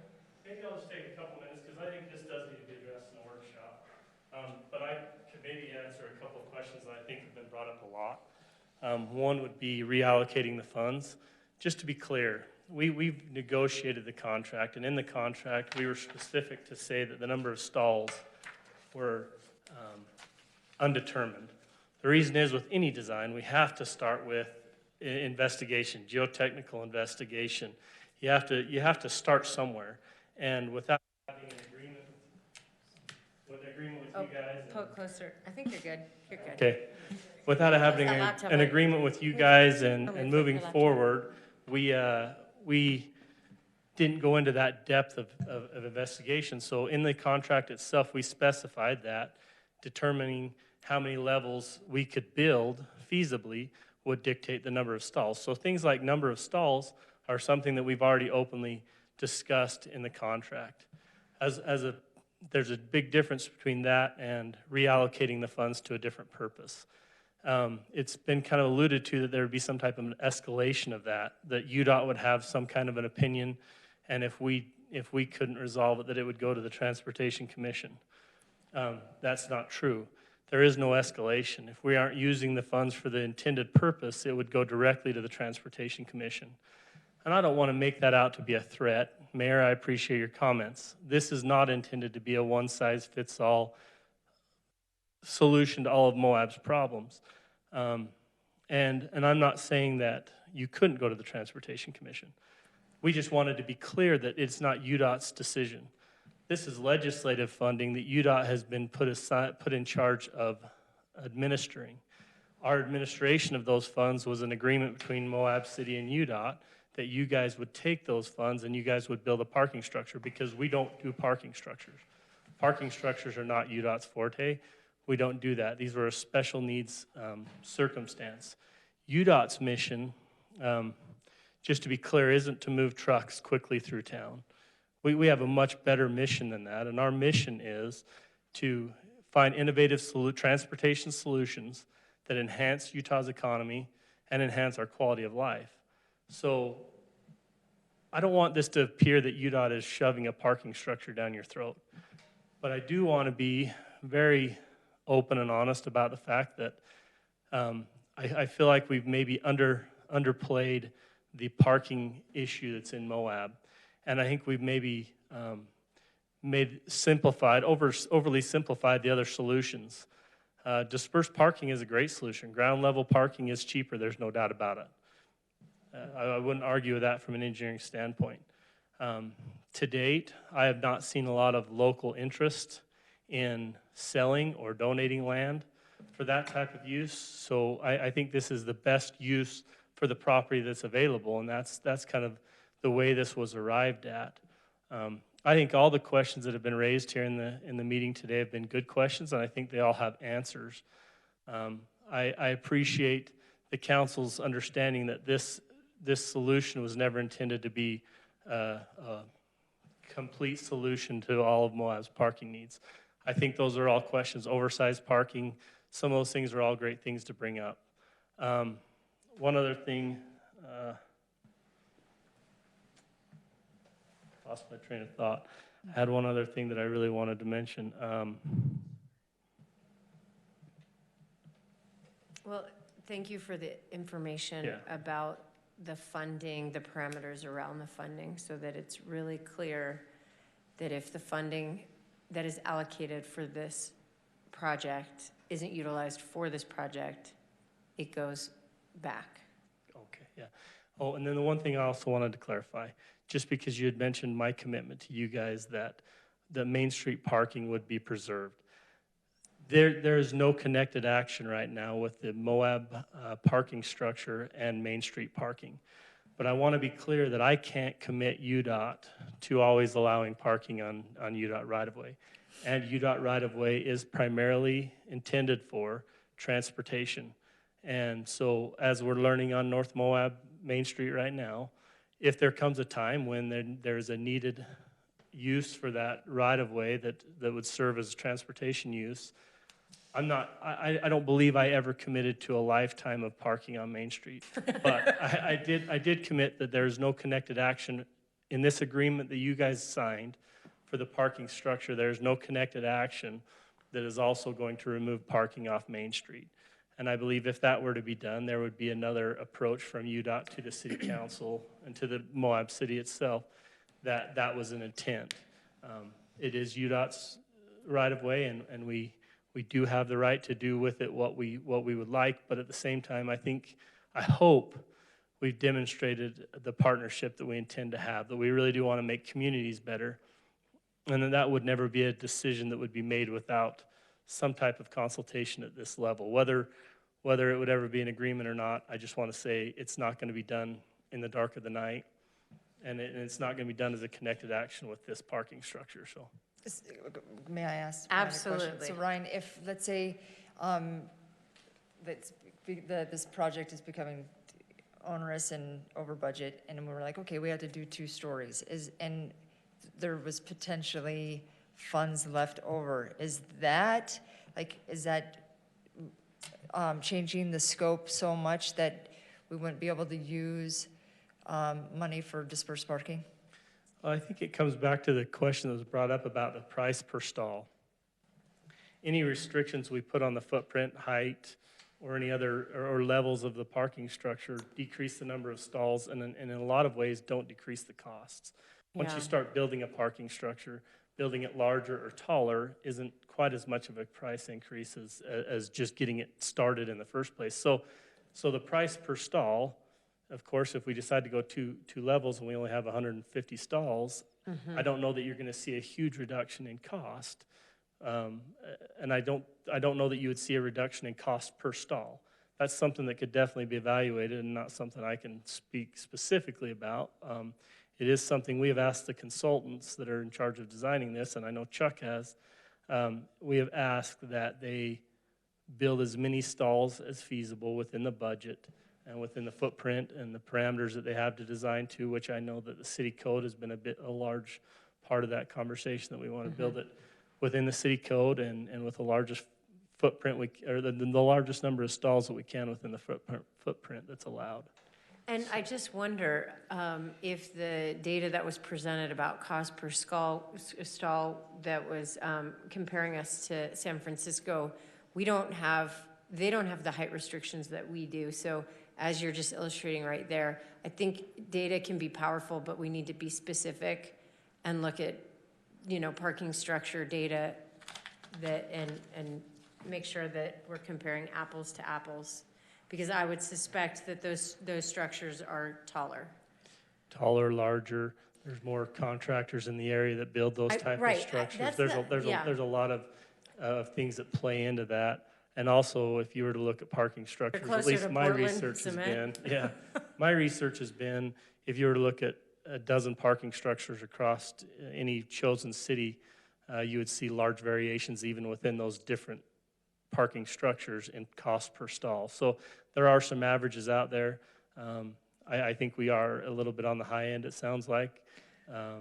And I think judging by, like you mentioned, the widening project we just bid for Moab, I think that's a little bit in relationship to where we're at. We're not in an area that's readily available to a lot of contractors that do this type of work. That's why we have an affordable housing. And it's a little bit expensive. So I don't think I think it would be unwise to go into this with low budgets and low estimates. I think it's good that the consultant and the staff are working to get more realistic numbers, because it's better to know this now and make those kind of decisions and changes now than it would be to underestimate this and get to where we have a biddable project that we can't award because we don't have the funds. One more question? Yeah. So Ryan, if let's say and I don't know if you have this answer, and I don't know if this would have to go back to the commission, but since part of it, the awarded money is dispersed parking, could 10 million be put into all dispersed parking instead of a parking structure? Like it was the city lot and then a east lot and a north and a south lot. Is that in the scope of staying within this? I think one of the big things that would change is a lot of our funding would go to right-of-way, which I think I don't know if that would change the commission's opinion of the project or not. Whereas a lot of the funding now is going into infrastructure, a lot of the funding there would probably be going to land. Because as you can see, we could build, at ground level, you can definitely build parking lots a lot cheaper than you could build parking structures. But I think that would have to go back to the commission, because I think that would be a large enough change in direction. Whether it would take their approval or not, or whether it would just be something we bring to them, I'm not aware of exactly how that would work. But I believe it would probably take some kind of an action from the commission for us to do that with funds. It would be considered a major change, not a minor change. No. That's an inside joke No. from a different project. So, hotspot funding, is that an annual disbursement or an annual decision? Not that I'm aware of. I believe, as far as I'm aware, The one this is the time. first time I know that it's been done. So, And I don't know of any future plans to do any further. So, the name of the fund may change, but is it reasonable to think that if we want to continue getting organized with our parking, and we're looking at continuing to develop parking areas, dispersed parking areas, that the Transportation Commission and UDOT would continue to be a partner in that? For additional projects? From what I've seen thus far, it feels like we've been very good partners, and I think the Transportation Commission's been very supportive of anything you guys have proposed. So, I mean, all I can take is the past. I don't know, I don't know what the future brings, and I can't speak for them. Yeah, because I just think that we're just operating with a lot of emotion right now. Like I said before, like we're just really hungry to have, have organization in our community, so. Well, I think it's a great project. I think it would be great for I think in terms of planning for the future, I think this provides a great start. I don't think it's the end. I think it's the start of your transportation planning. I don't see the need for parking reducing in the city of Moab anytime soon. I don't think the use of the parking lot currently is a really good indicator of the use of the parking structure, because I don't think right now, I don't feel like right now there's really much direction as far as advising people to park there. I don't think that a lot of people are even aware of the parking lot. So I don't know that it's, a direct indication of how much the parking structure itself will be used. So I think it'd be a great project. I hope you guys, I think all the questions that have been raised are good questions. I don't have any problem, other than the Trojan horse. I'm not sure about that comparison, because I don't think we as UDOT really have much to gain here, and we're definitely not hiding any agendas. We've been pretty open and honest, and like I said, we're just taking the legislative funds that have been approved and administering them. So I don't see that analogy being fitting. But the other questions that have been raised, I think, have been good questions. I do think it's important to remember that I saw one picture of a church on a hill defining a community, and I don't think that also is a good representation of this parking structure. I think this parking structure is going to be more in line with what its surroundings are, and I think as has been mentioned, a lot of the buildings are already going to block its view from the traveling public going through Moab, and that I don't think it's going to be a huge distraction. So I think all great questions. I'd be more than happy to attend a workshop and help organize a workshop if that's something you guys would like to do. What are you doing next week, Wednesday? I'm not kidding. I'm literally not kidding. Let's do this. Let's do it Friday, it's Valentine's Day. Pull up my... So let me throw this out, if I may, Mayor, while Ryan's looking at his Tuesday. calendar. In my mind, this raises, guys, I grew up in Boulder, Colorado, all right, where it started off as a funky little town like Moab did, and it grew and grew until the streets are all lined by 40-foot high buildings, all right, and Boulder's got a great view shed also. I miss that. A lot of people in town miss that. I kind of hate to say goodbye to that here in Moab. So in my mind, this 40-foot height limit in the C3 zone is something that we might consider if we wished to change it to something lower. All right. Climb up on the top and you can view shed to your heart's content. You can even drive to the top. Park on the top? No. I think what See you're my talking point? about is reasonable. Yeah. And we've been talking about, height for a while, even in the R2 and the R3. So maybe, that's worth the conversation too. So I'm currently open on Wednesday. February 20th, February 19th? Yes, I'm currently open. I think it would be important, and I think it'd be valuable to maybe look at whether Monty Aldridge and some of the other leadership from UDOT could also be available, and also if at least someone from the consulting firm that could be there to answer questions, because As I mentioned, I don't hide from the fact that we are not a parking structure agency, and this is not something we typically do, so it always pays to have the experts in the room to give us their opinion. I do think the firm that we selected, we did go through a process of making sure they did have those experts on task to do it. I'm just going to say Wednesday, the 19th, is Housing Day on the Hill, Rural Day on the Hill, and the Governor's Rural Partnership Board is meeting. So if we do it on that Wednesday, I won't be How here. about the week but after? Mayor, Thursday or Friday. if you do it on the 19th or 20th, the design team will already be in town for other meetings that are currently scheduled, not saying The that we 19th. kept those. I'm Yep. just saying, if you want them there those days, you wouldn't have additional travel costs. The design team. If you had a representative from the design. For Kimley Horn? If you, that's what. I think that what we were saying, though, is can we ask Kimley Horn to just hold off on coming down so that we can get organized locally before we probably already bring paid back for it. in? Absolutely, but absolutely. And Ryan had just suggested you may want them there, so I was throwing out a date that they would Oh, I be think here he already. was saying UDOT. Well, I was No. thinking. Oh, the architects as I mean, well? they're the experts, but if we want to be less specific about the actual building itself, and we want to talk more about the vision of UDOT, or vision of Moab, I'm used to saying vision of UDOT, sorry. But I think it's a shared vision, so we'll go What do with you it. guys think? Wait, Tuesday, no way? you have a joint Tuesday council. is, yes, but the Wednesday is the So no. how Tuesday about the after a 18th? joint council meeting? Yeah, Does that work? yeah, the Tuesday, the 18th. What time would that be at? We're meeting at 12 to 2. No, so no, it would like be an at evening workshop. Okay. 2 o'clock in the afternoon? Or at 2 o'clock? Well, we could do 2 to 4 or 3 to 5. Or, But I'll do, what day is it? Tuesday, the 18th? May I say something? Yeah. If you're gonna have a joint meeting with the Design Advisory Committee, we committed to those folks, because they all work to have our meetings from 4 PM to 6 PM.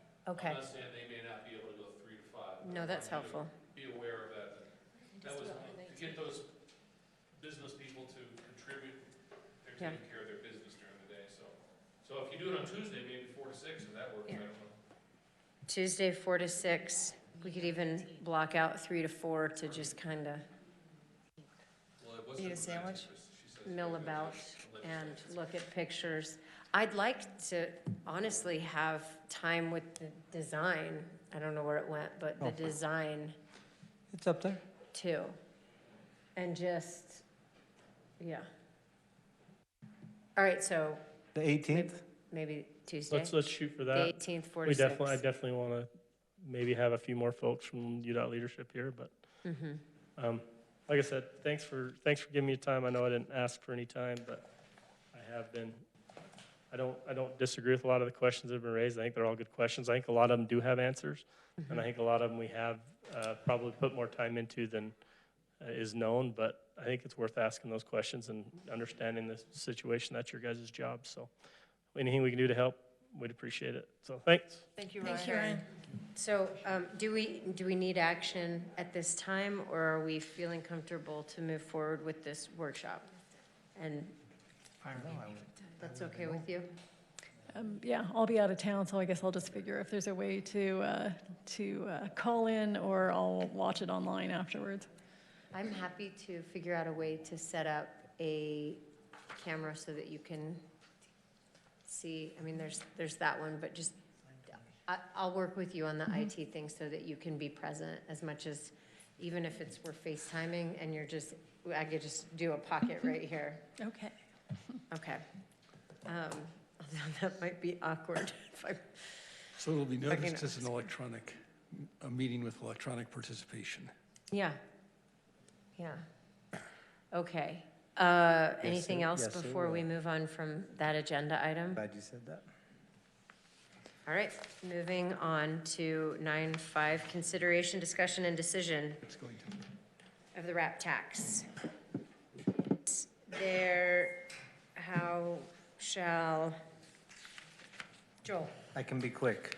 thank you.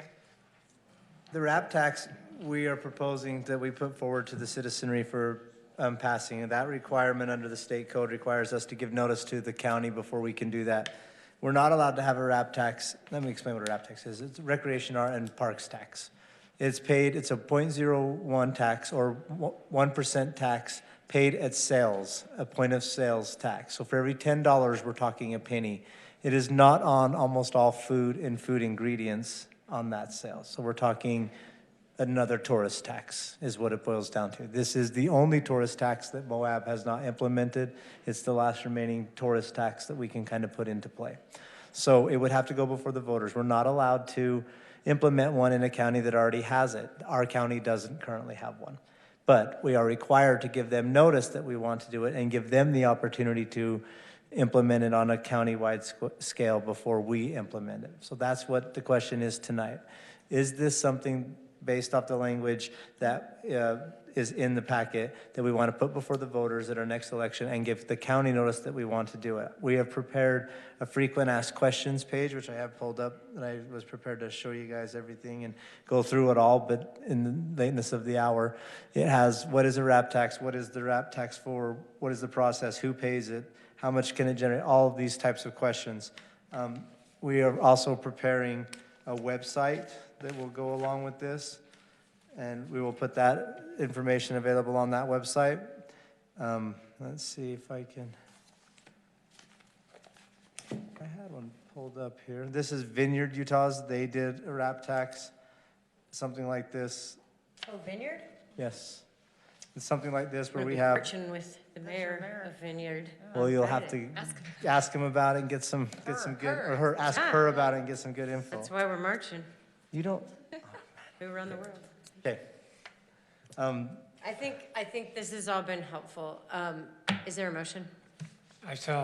I move to submit an opinion question to the residents of the city of Moab so that each resident's opinion on the imposition of a local sales and use tax of 0.1% located within the city to fund cultural facilities, recreational facilities, and zoological facilities and botanical organizations, cultural organizations, and zoological organizations may be considered, and to provide the proper notice of intent to do so to Grand County. Thank you, Mike. Is there a second? A second. So Thank you, Tawny. before you call for a vote real quick, just to clarify for everyone, that doesn't authorize it to go on the ballot. We will now provide notice to the county. They have 60 days to pass a resolution giving us authorization to do so, or to give us notice that they intend to put it on the I hope next the ballot. county authorizes us to do it, especially as heavy of a lift as the city has done to provide recreation services.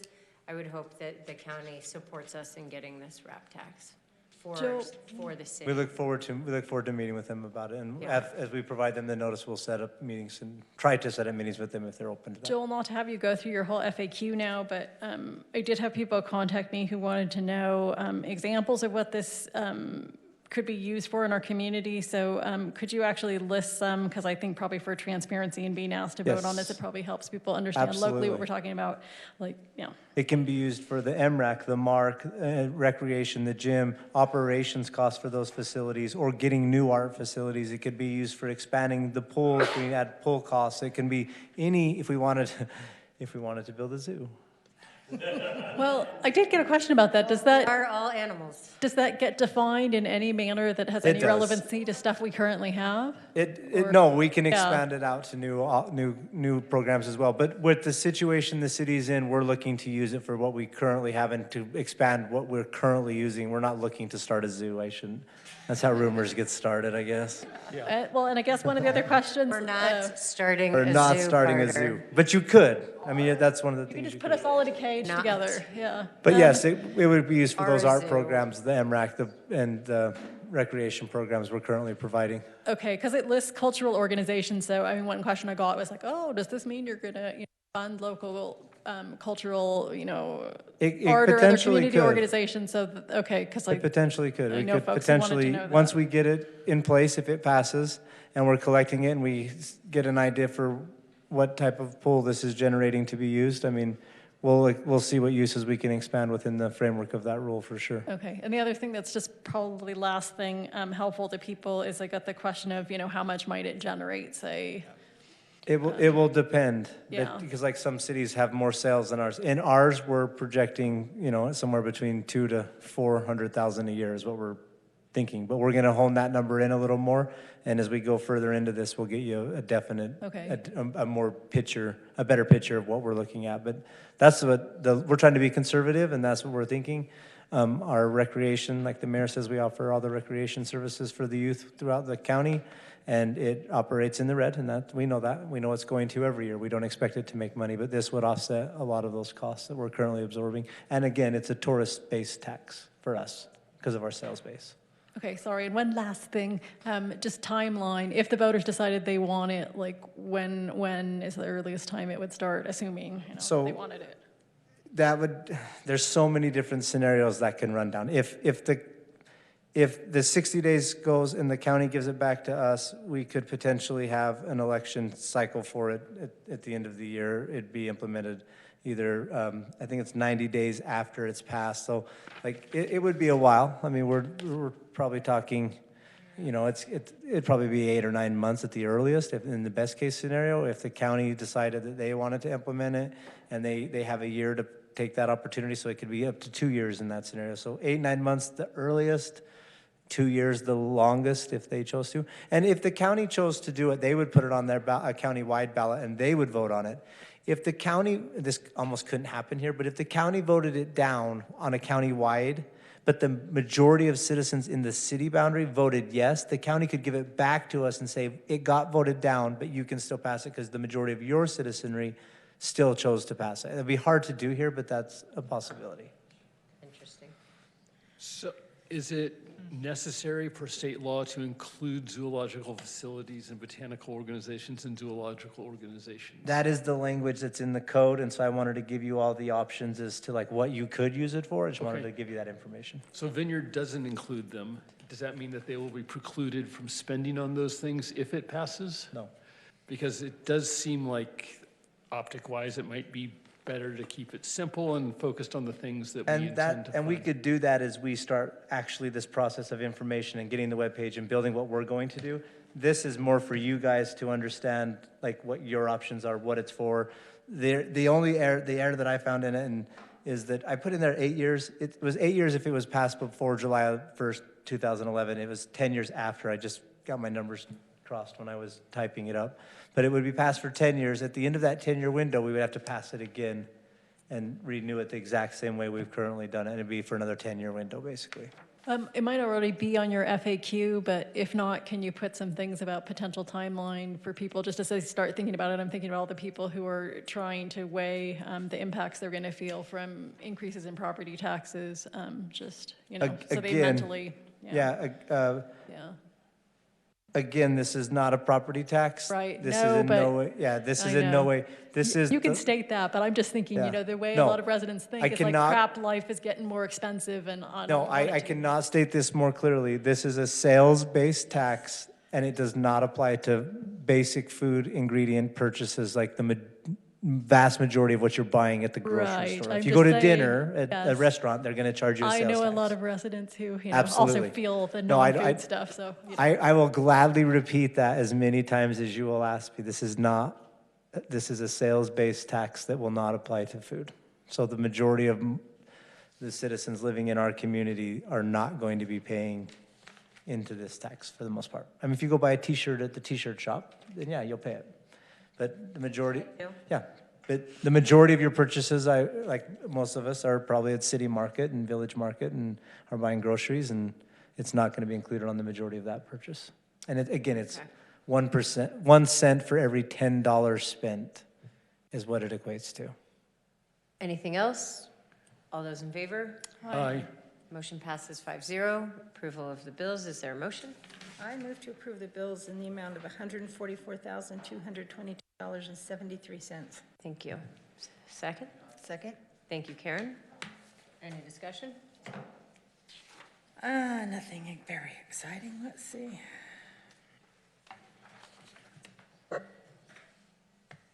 Well, we've spent $42.67 at Elko Wire Rope. How much more exciting can you get? You can't. So I'm going to call for the vote here. Quality, All those in favor? Aye. Motion passes. Is there a motion to adjourn? So moved. Ellen? Mike? All those in favor? Aye. Motion passes. We're adjourned.